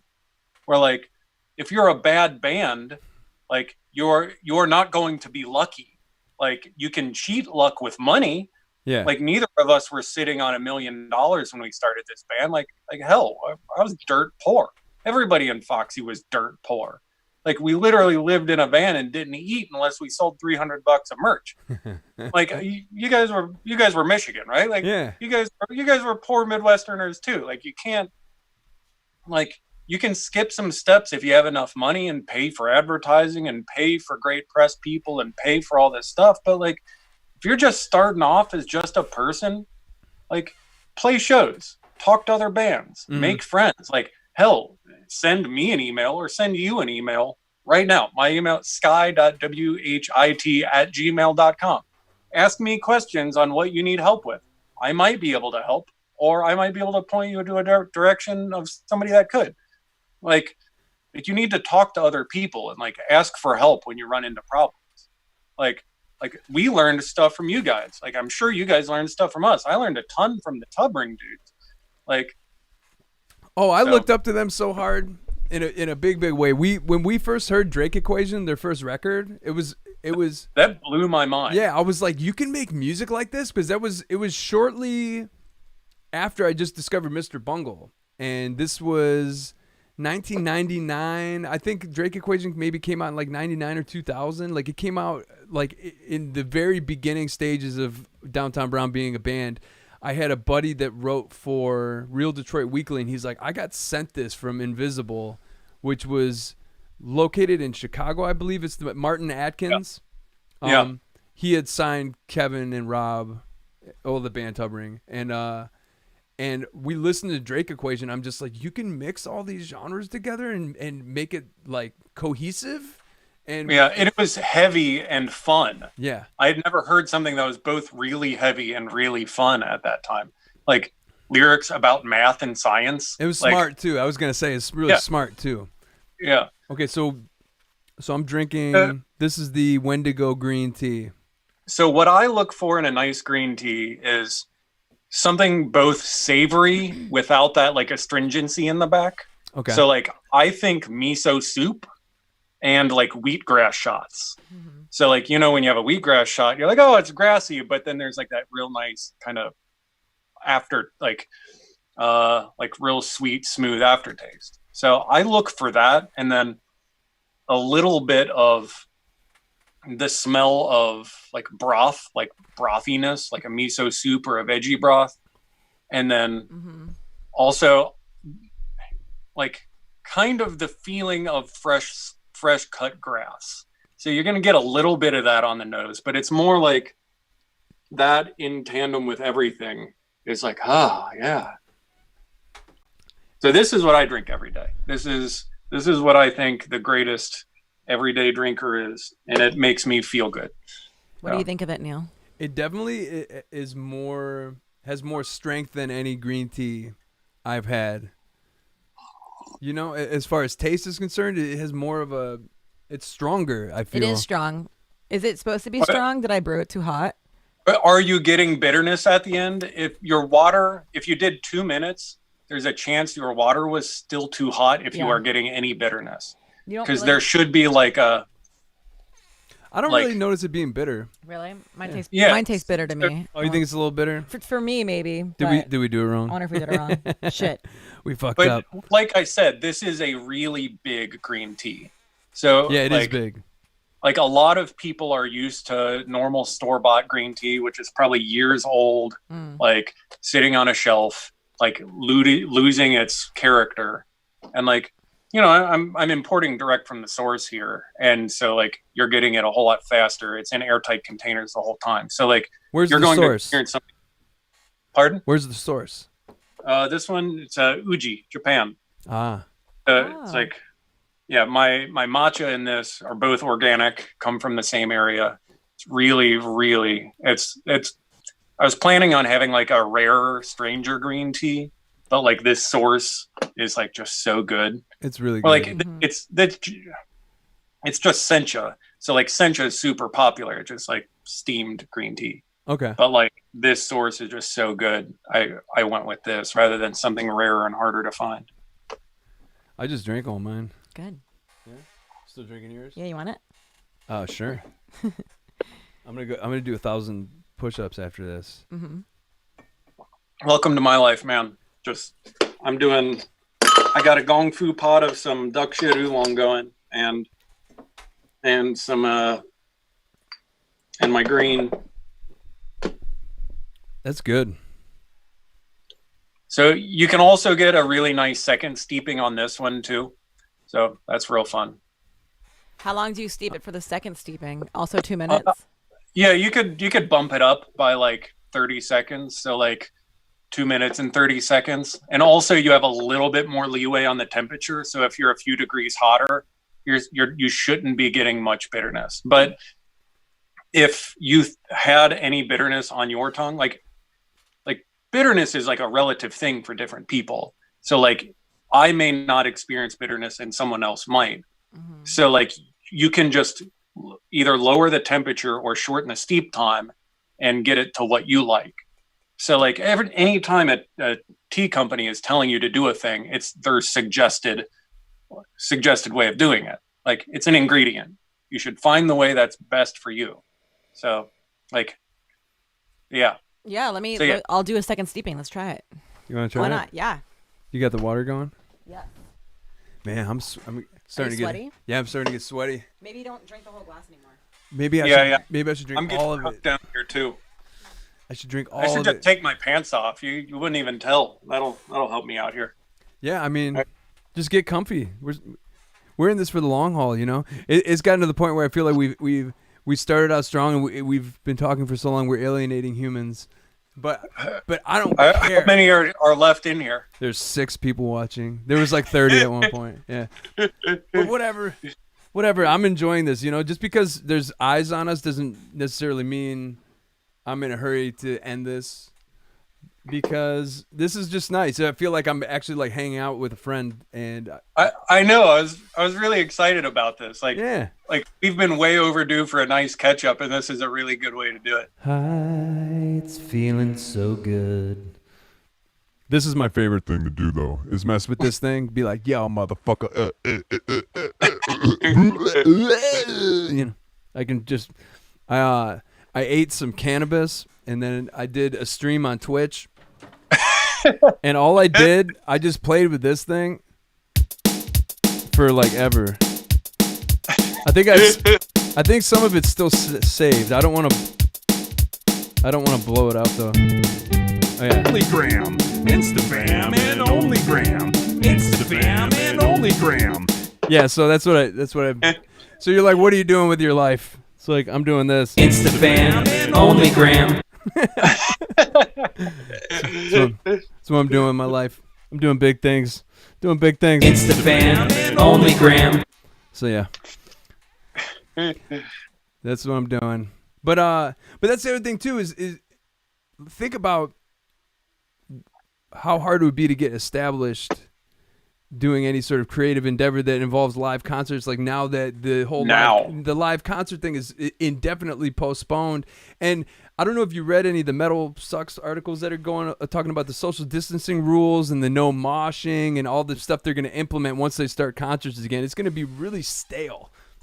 Yeah. So my big concern is like shows might be allowed to happen, but they're not going to be the same. Like it's going to be a really long time until either enough treatments are out to where people are comfortable and happy being out. Cause like you go out to a show to have fun and let loose.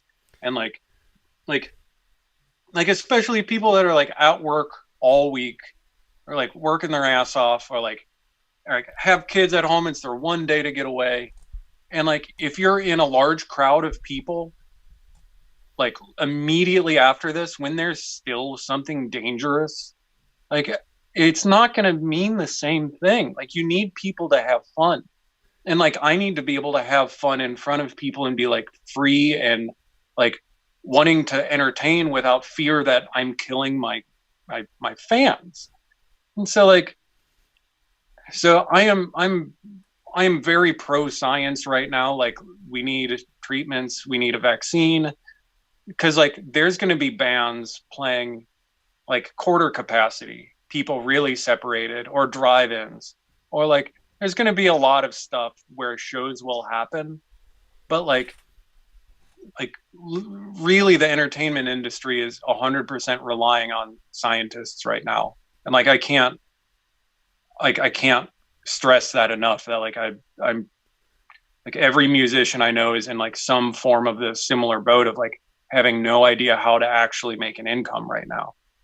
So like, yeah, I am assuming we are in this for the long haul, and I am excited of having my tea thing to have a way to communicate with people and my fans and friends. And like you right now, like we might not be in this scenario if this would not have happened. So like it is interesting that there is a massive shift in communication, but like the idea of having shows taken away like is like you might be similar to me. Like that's wrapped up in my mental health. Like you things can be wrong in your life, and if you're playing in front of hundreds of people and they're freaking out, having the greatest time, and everyone wants to come up and talk to you, whatever problem in your life kind of just goes away. And like that being taken away is like for lack of a better word, is like emotionally hard, devastating. Yeah. And there's the other side of it too, for the fans, like people that seek shows for their like escapism, like that's gone. So like this communication like this, or people live streaming music, it's nice, it's a thing, but it doesn't substitute shows, and it can't. The like full body like group experience of being like one together and like literally vibrating all together, like that's just a really hard thing to just immediately vanish from society. It doesn't translate as well, because when we do the Twitch thing, people can like cheer with like there's little emotes and there's biddies that they can throw at you, and so a little graphic pops up and whatnot. But it's not the same as hearing someone like scream and clap their hands in front of you, or have someone like, when you're spitting the lyrics into a microphone, a big glob of you goes on someone in the front row, and they're not worried. They're just. It just is what it is. They're not worried about whether or not they're going to contract some sort of deadly virus from the guy spitting into a microphone. It's but the way this podcast was formatted is we would have the guests in the van, and it was like like Steve-O from Jackass is doing a similar thing where he's doing a podcast in a van. He's got a way nicer setup, but that was the whole aesthetic and the whole setup for our podcast was just like we're in the van with different musicians and talking about music kind of stuff and different weirdos, not just musicians, but that went away. Like who's gonna want to get in a van with some smelly band dudes? Yeah. And just because I read this article yesterday, it talked about this virus is mostly contracted in places where it's an enclosed space and people are talking a lot.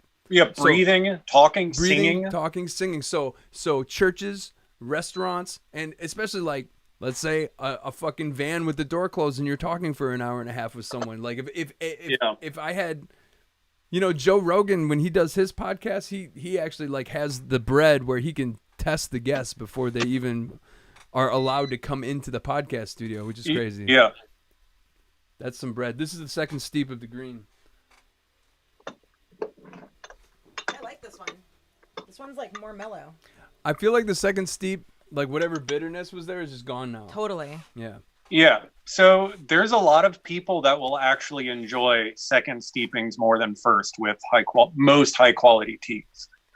And like, especially if you feel like your palate for bitterness is a little higher, you could do like, there's a thing you could do. It's you just rinse it. You do a rinse of the tea leaves and then just like, because two things will happen. You'll lose a decent amount of the bitterness. And the other thing is you can decaffeinate it like that because the caffeine in it is very water soluble. Okay.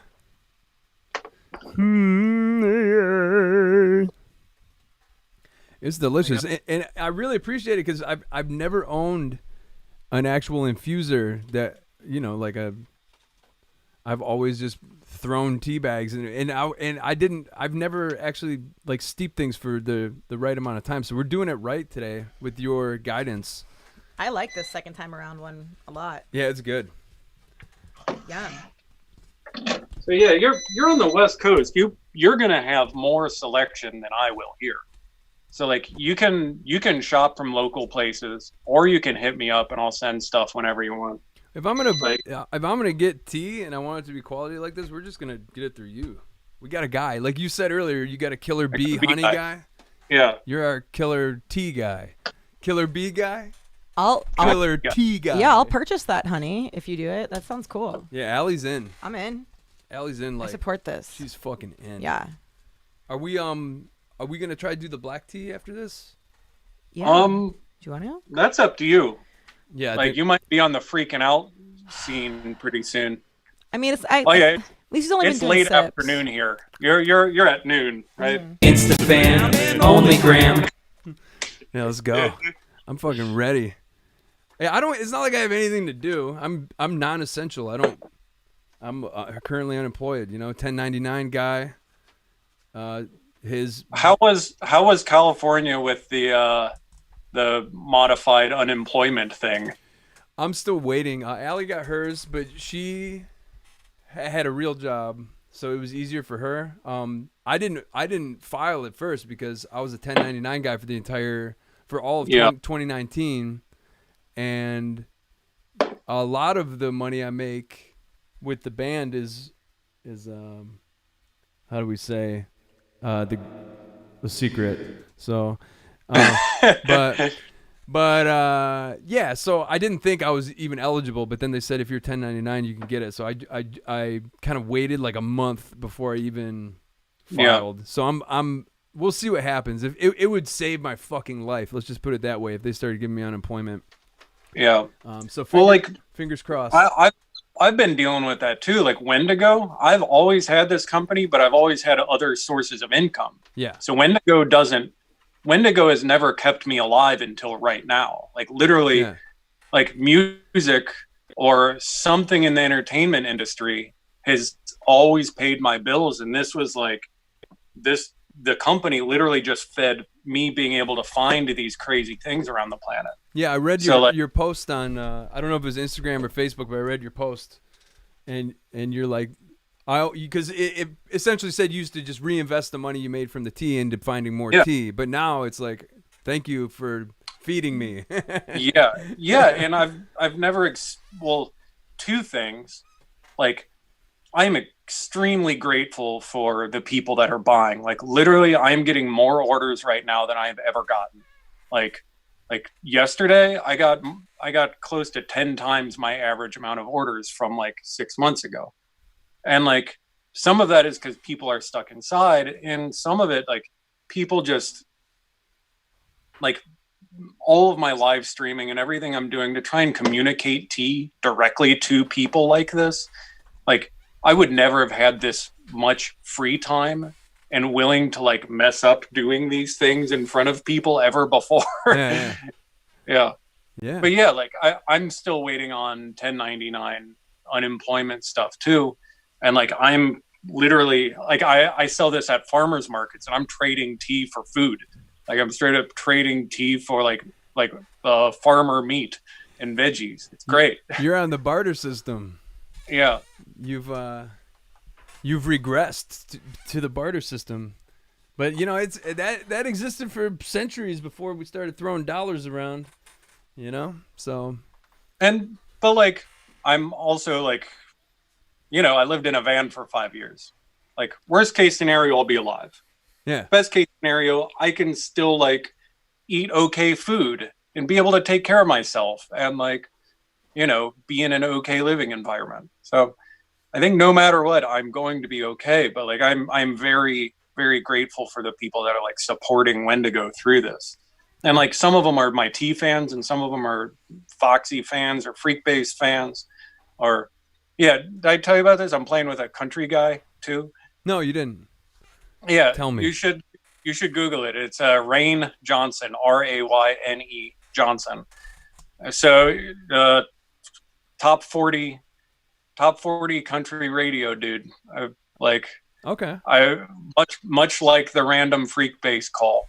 I got this random call from this straight like pop country guy, and that's been fun. It's a totally different gig too, where like freak bass is cool because it's like it's tight but has its like giant moments of looseness. Uh-huh. Like this country gig is like totally not my bag. Like I grew up at like bluegrass festivals and stuff like that, so I know like country, but like this is like pop country, and it's just so clean and slick, and everything needs to be literally perfect in order for it to make any sense. Yeah. So yeah, I've over the last year and a half, I've been doing some pop country gigs too, and all those players are monsters. Like I'm sure you've ran across the country studio dudes that can like listen to a song and just play it perfect. I got a buddy that is in Lynyrd Skynyrd. He replaced Billy Powell, the keyboardist, and yeah. So back in the day, he used to play with Downtown Brown for $50 a show. Yeah, and now he's fucking in Lynyrd Skynyrd. He's playing Freebird every night, like in front of thousands of people. Yeah, he's a Nashville session keyboardist, and he got the gig because they needed someone to play Freebird and all those classic songs note for note, and he went in there and played it note for note and got the fucking gig. He's been in Lynyrd Skynyrd for 10 years. I had him on the podcast a few weeks back here, one of the first like quarantine podcasts. But that's the other thing too, is it was limiting having the podcast be in the van, because I could only, you know, find guests like around the LA area or find them in Detroit when I would go visit home or whatnot. Yeah.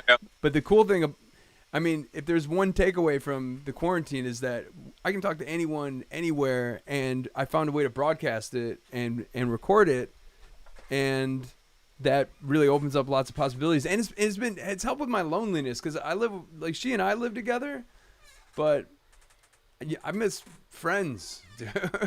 Yeah. You know? Well, friends, fans, and family, like that's a lot of that was taken away. Like that's rough. Yeah, I talk to my mom like every day, and my brother nor my sister, who live close to her, they haven't entered her domicile. We're just not going to take that risk. It's not worth It's not worth it to hang out with her, give her a hug, and then breathe on her, because she has lung issues. She's 72 years old almost. She's at risk. You know, she's like the at risk type person. Yeah. Like the definition of at risk for this virus. So yeah, we're just like, not only for the live gigs, I'm like praying and waiting on science to fix this, but I want to be able to be in the same room as my mother and not have to worry about killing her, essentially. Yeah. Same. Damn it. Yeah, it's a weird world we live in. So science, hurry up. Yeah. But are you guys doing Bigfoot right now? Yeah, are we doing Bigfoot? Yeah. Is it steeping? I'm heating up new water. Oh, we're heating up water. We haven't heated the water. How long should we steep Bigfoot? 5-ish minutes. And you can steep that one like 3, 4, 5 times. All right, like a lot. We're going in.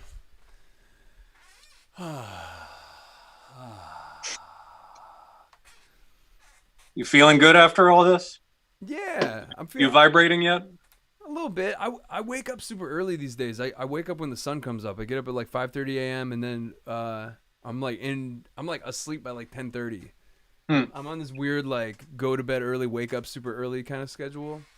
But it gives me some time in the morning to be by myself because she sleeps a little bit longer, and I hang out with the cat and exercise and just kind of have this like quiet time before people start rustling around. We're in this historic house in Long Beach, and it's a giant house, but it's like split into 6 different units. So we're in like a basement unit. So there's people running around upstairs constantly yelling and screaming, and it's intense during the daytime hours. So to have that like serene morning quiet is somewhat therapeutic for me, I feel. Yeah, having a little bit of time of not needing to be up late for shows definitely nudged my sleeping pattern closer to a normal human's. It's just hard when like a couple days a week you're having to stay up until like 2, 3, exerting a ton of energy late at night, and then you have to wind down, let your adrenaline go away. It's like 4 until noon becomes like a normal pattern if you're performing until midnight or 1. Mm-hmm. Oh, absolutely. Yeah, that's why. Yeah, I would always be the first up on tour though, unless it was during the drinking days. But once I stopped drinking, I was always up before anyone, and I'd bring my laptop with me. I'd like edit videos, and I don't know. I always have been a morning person. I just like that quiet time. It's I think it came from when I was in high school. I played sports, and we used to do this thing called Breakfast Club, where me and a few of these other dudes would wake up at like 5 in the morning, and we would work out before school started, and I kind of just got into that mode.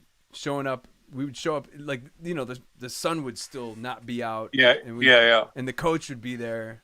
This one coach was just like, "You guys are the dedicated dudes," and I enjoyed that. I liked playing sports in high school. I wasn't really a fan of the kind of the toxic masculinity that went with it. A bunch of young men who don't know what being a man is, but trying to be manly was try to out manly each other. Yeah, and it's like motherfuckers, none of you are even men. Like, you know, like we were all a bunch of boys trying to talk and act like men, and it was weird because I didn't have. My father growing up wasn't really involved, so I didn't have a positive male role model to tell me that, hey, all that shit's kind of whack. Like, don't listen to your friends. They're all like kind of they're kind of trying too hard because they don't understand. You know, they haven't lived life. So there's, you know, all that locker room talk and shit with teenage boys is fucking, that shit's toxic and fucking terrible. I don't know if it's changed. I feel like it's probably changed because that was 20 years ago. I feel like... Well, yeah, I feel like kids today have to have a little bit just media in general, and like you're getting examples of people doing incorrect things to other people and that being corrected. But then there's also the subgroups where large groups of small-minded people can like feed into each other. So you might have a little bit of that too, the like extremification of toxic masculinity. But like just with the amount of information now, where like when the internet wasn't around, like your culture was like you and your friends' culture, whatever that was. It wasn't very rich, that culture. Let's just put it that way. But I remember, like any no one like came out of the closet because I graduated in 1999, and like there was no openly gay people at our school. I grew up in a small town, and everyone was like everyone came out after high school, anyone, same here. Yeah, and it's just like, I don't think that happens anymore. I think if you're in high school now, I think there's probably people that have no problem, and the public has no problem with it. I just feel like things have changed. Like a lot of people want to argue that we haven't made progress as a society, but I think we made a great amount of progress, at least since the mid 90s, when I started really consuming media and like watching MTV and stuff like that, and with the hip hop genre and all this stuff, there was like rampant homophobia, and I feel like we live in a more granted there's always problems. Racism still exists, homophobia still exists.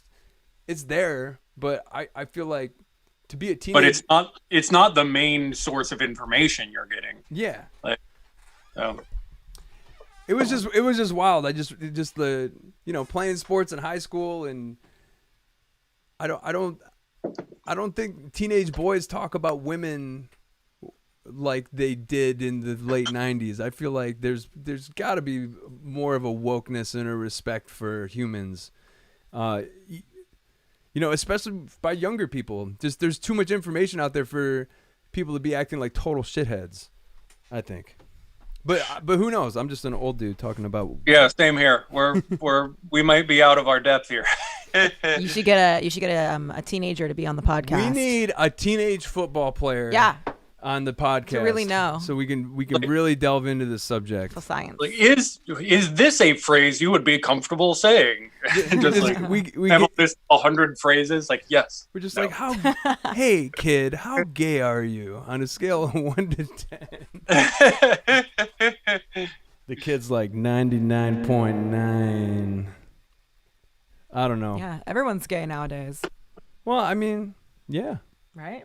Oh yeah. So what are we steeping? We're steeping Bigfoot. I think you're working on Bigfoot right now. Yeah. So we're steeping. We're creeping.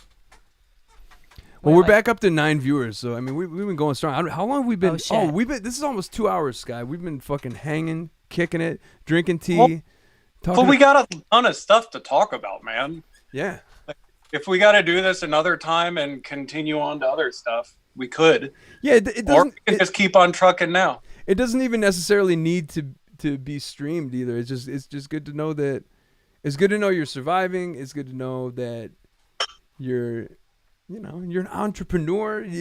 And that's the main thing too that I realized somewhat recently is if I'm going to survive, I'm gonna have to diversify like what I do with my time and to put all of the eggs into like.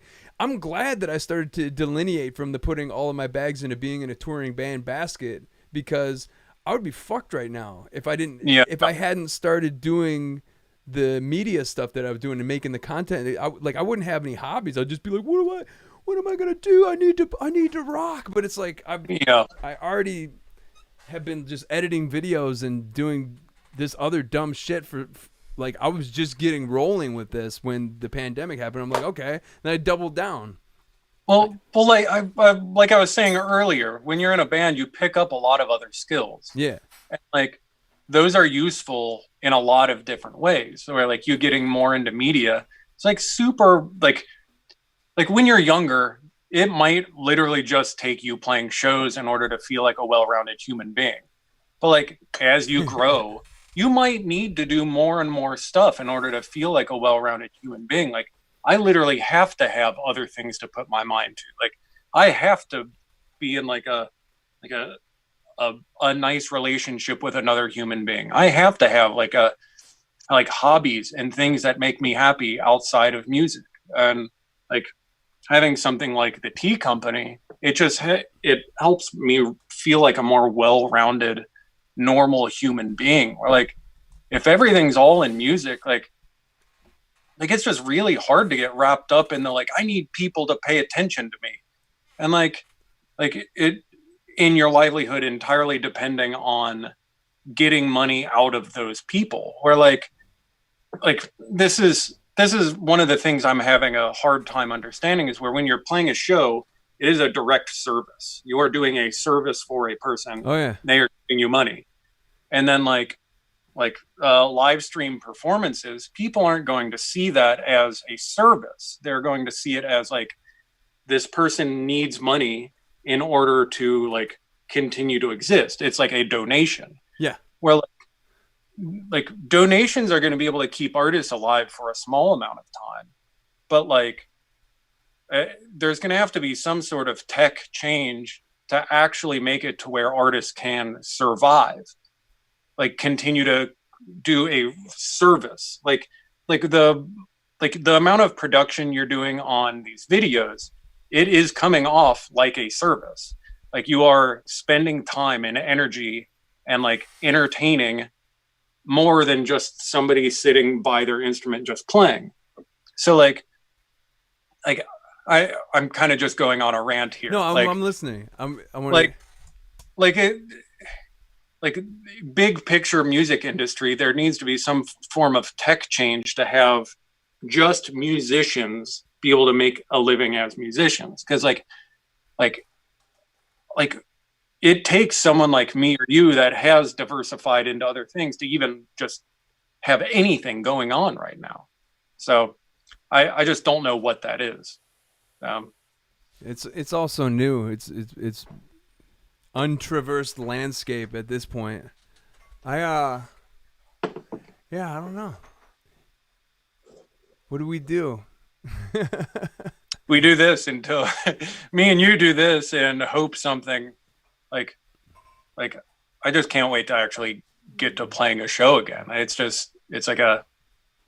difficult thing to describe. Oh, you got Bigfoot. But it's what you were saying before about like you could be having a really shitty day and then you play a good show and then all of a sudden your whole entire outlook changes.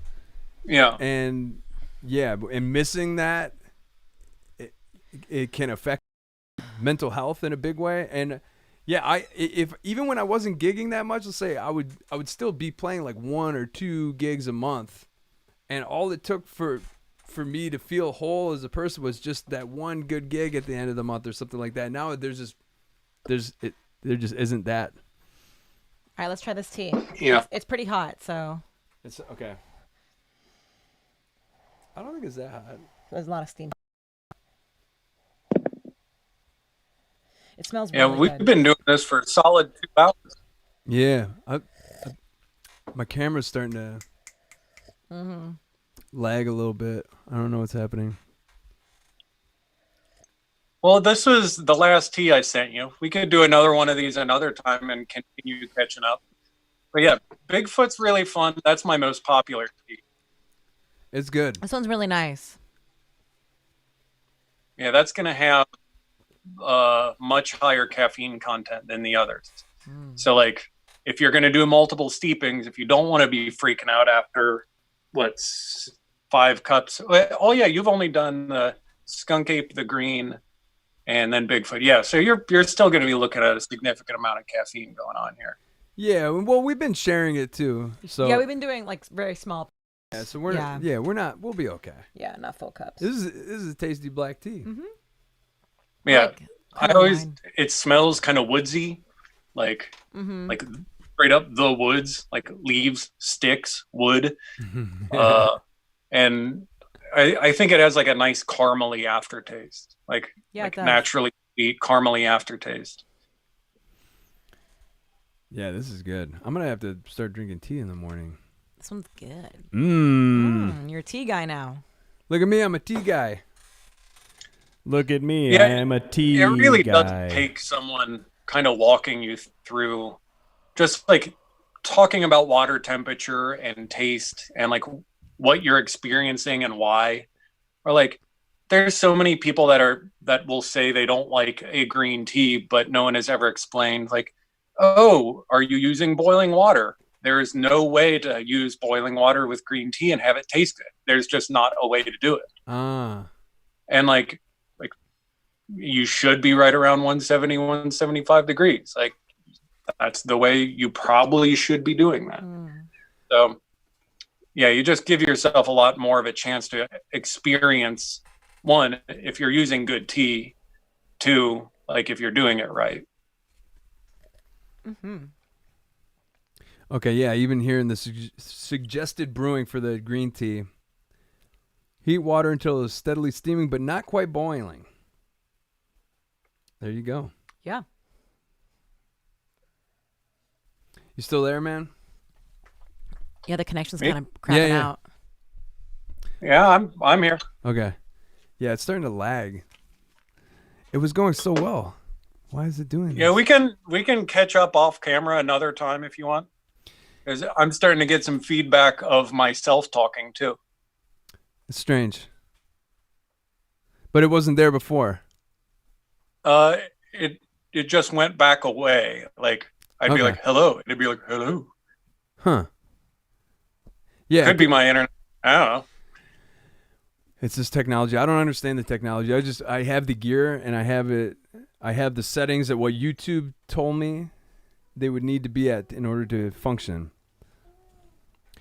Well, Okay, let me read. I want to read. Let me read this. I am Wendigo Green Tea. Behold my beauty and greenness. Imagine picking up the planet Earth, a big green part of it in the middle of spring. That is what you can expect out of a glass of my greatness. My leaves are organically grown, clipped from the highest quality tea plants, and packaged without any additional flavors or preservatives. Drink me, and you are drinking nature itself. You could call me a premium grade, pure organic Japanese sencha, if you must. But none before me have taste quite like Wendigo green tea. There we go.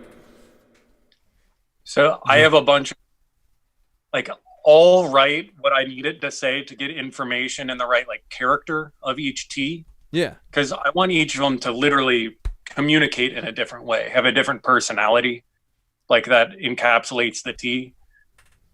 And like, I'm not the greatest with the English language, so I'll just do like a long rant of what I want their character to be like, and like the kinds of phrases, and then I'll have much smarter people edit it into language that actually makes sense.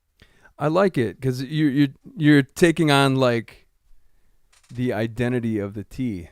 The tea is talking to you. Like here, let's read this one. Let's read Bigfoot. I'm gonna read it. I'm gonna do it with this voice. Hey. Okay. I am pure black tea, whose leaves are naturally sweet. I am a shy yet powerful beast. Let's get lower with this. Yo. I am a shy yet powerful beast with a musk full of fruits, nuts, and trees. That's maybe too low. What you imagine when someone says black tea is a pale imitation of my beastly quality. Don't bother tasting any other Sasquatch. You have found Bigfoot. There we go. I should just hire you to read all of these in whatever voice you think makes sense. Yeah, well, I mean, yeah, hire me, dude. $10.99. $10.99, bro. Well, shit. Someone just said probably too many people on the internet right now, causing the servers to overload and causing a negative on your connection. Nah. That sounds like I just want to. That's some science. We were talking about characters of tea. Just the last one I was going to talk about was the skunk ape. For the idea of the language and the and like look of the tea that I'd send to Matt. Like, do you know the what was it? The Christmas Vacation, Chevy Chase movie, the National Lampoons. Of course. What's the cousin? Yeah, Cousin Eddie.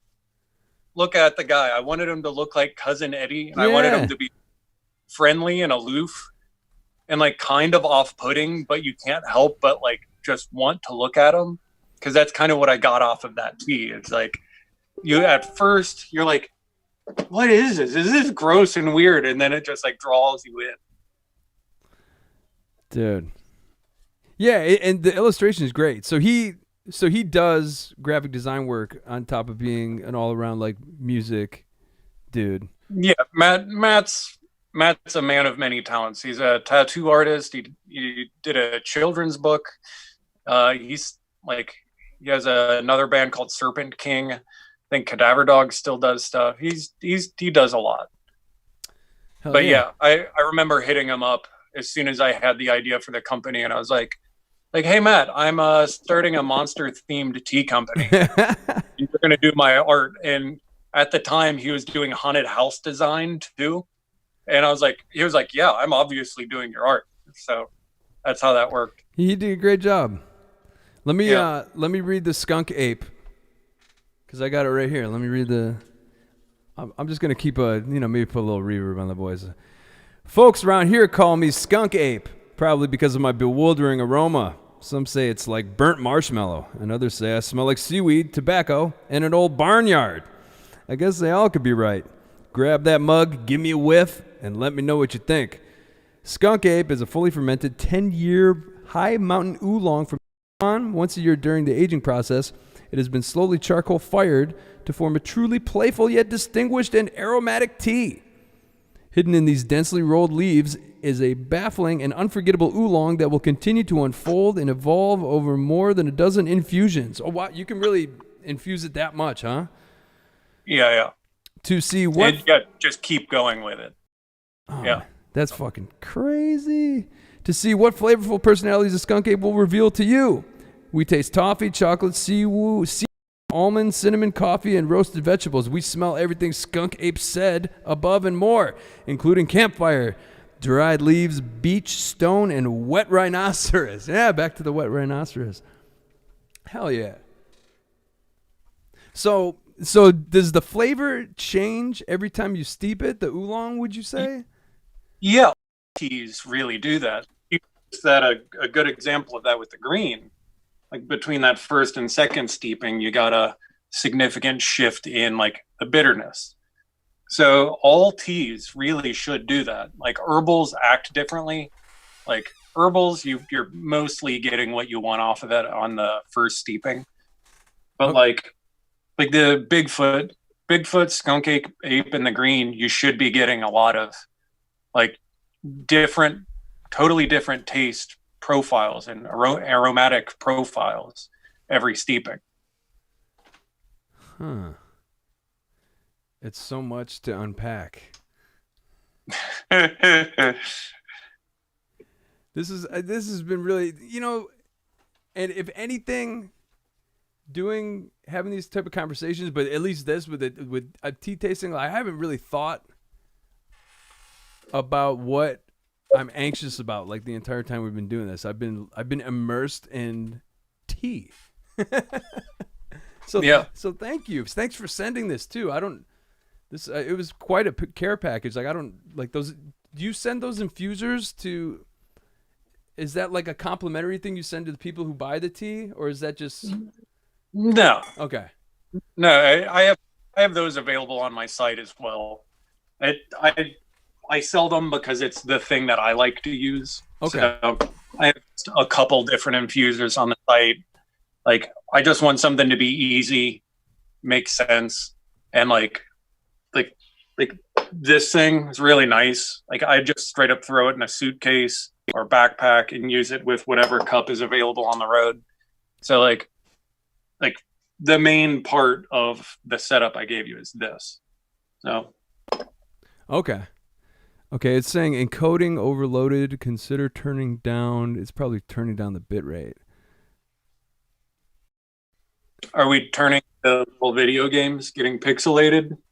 I don't know what's happening. It's hard to say what. Let's try cutting it to 1500. It's trying to tell us that we need to stop talking so much. It might be. It might just be like, guys, wrap it up. Well, that's kind of annoying because it was I don't know, my computer, like the fan stopped working. I don't know. YouTube shutting us down. Did I deep state? Yeah, did I calling YouTube? Yeah, they're just like, you've been talking about tea too much. We got to stop these guys. I don't know. Maybe we should cut it. I mean, we definitely have tasted all the teas. I lowered the bit rate a little bit, and it's saying we're not dropping frames. I think we could be back in business here. What's weird is that my computer, the fan isn't on, so I hope it doesn't overheat. What's happening, man? Well, let's call it. If we're hitting some roadblocks, we can talk after this and see if we want to do another one of these sometime. Yeah, I can always mail you like the small samples, and we could do another one of these, or like let me know what you want. And like I have some fun stuff that's not available on the site too, just for like tea adventure if you're actually wanting to go down the weird tea path. Yeah, why not? Why the H not? So, yeah, because if there's like I'm intrigued, you know, if there's more to this than what you've sent me, then like there's worlds of possibilities. Okay, it's saying the encoding's overloaded again. Gosh, darn it. So let's call it and plan on a future time getting into this again. Is it an OBS problem? It was going well. Yeah, it is an OBS problem, but What's up? I'm Nick. I'm Sky's housemate. hey, housemate, hello. So I had to go into my OBS and change the encoder speed to like very fast or ultra fast. Yeah, I'm already on very fast. Oh man. Yeah. And if you drop the bit rate and you're on ultra fast, I mean that problem didn't really go away for me. Like I had to drop the bit rate a lot, and then I just got a faster computer, and then it went away. But yeah, it's weird. This is Nick Fed, other musician in town. Hey, sup? Yeah, I'm already running at 720p, and I dropped it to 1500, and I don't know, but like my computer just the fan stopped, so I don't know what's going on. We probably should just cut it. We'll call it. We've been going for like 2.5 hours. 2 hours and Everything's 16 breaking. minutes. I'm all sweaty and caffeinated now too. Me too. We've been man. pounding hot liquids for 2.5 hours. It's the fan. Yeah. Me too, man. Well, hey, Sky, thanks, man. And everyone, it's wendigotea.com, correct? Yep, WENDIGOTEA.com. And yeah. And hit me up if you have any questions. It's sky@wendigotea.com. Or if you have music questions, sky.whit@gmail.com. cool. Any of those. Well, holler at Sky if you are interested in the tea. And a couple humans commented, I enjoyed the stream, so if you want to do it again, I am fully willing to watch again. Oh. Great. And Thanks for the tea. They were really good. Yeah. Enjoyed it. Yeah, dude. Thanks, Sky. And yeah, let's talk more. I feel like the technical issues kind of slapped my brain off. Yeah, I got to go for a run or something, so I'm not freaking out after all this. Yeah, let's go for a bike ride. You down? Maybe. Shit, I got to go do something. I got to do some push-ups or something. Yeah, I can't do this much every day without like getting out of the house, spending energy. Otherwise, I'm going to be freaking out. Yeah. Yeah. But sweaty. yeah, it was great being on here. It was really nice catching up. I was really excited like to catch up with you after like 10 years and literally being able to catch up while talking about tea and music. It was really fun. Yeah, I like the world is our oyster, and we can do many things. We have the means. And thanks again for the care package. I really appreciate it, man. Go on. Yeah, of course. If anybody has any tea questions, you could just like write them down there. I was going to look over the questions after this is all done and just like go through and answer if anybody had specific tea questions. Oh, cool. Yeah, well, we'll leave the post up on Facebook. Cool. All right, thanks, Sky. Yeah, take care, brother. It was really nice hanging out. Be safe and be well, and yeah, let's stay hopeful, let's stay positive, and let's get drunk on tea. And stay alive. Yeah, let's stay alive. Dude. All right, bro. Take care. You too, man. Later.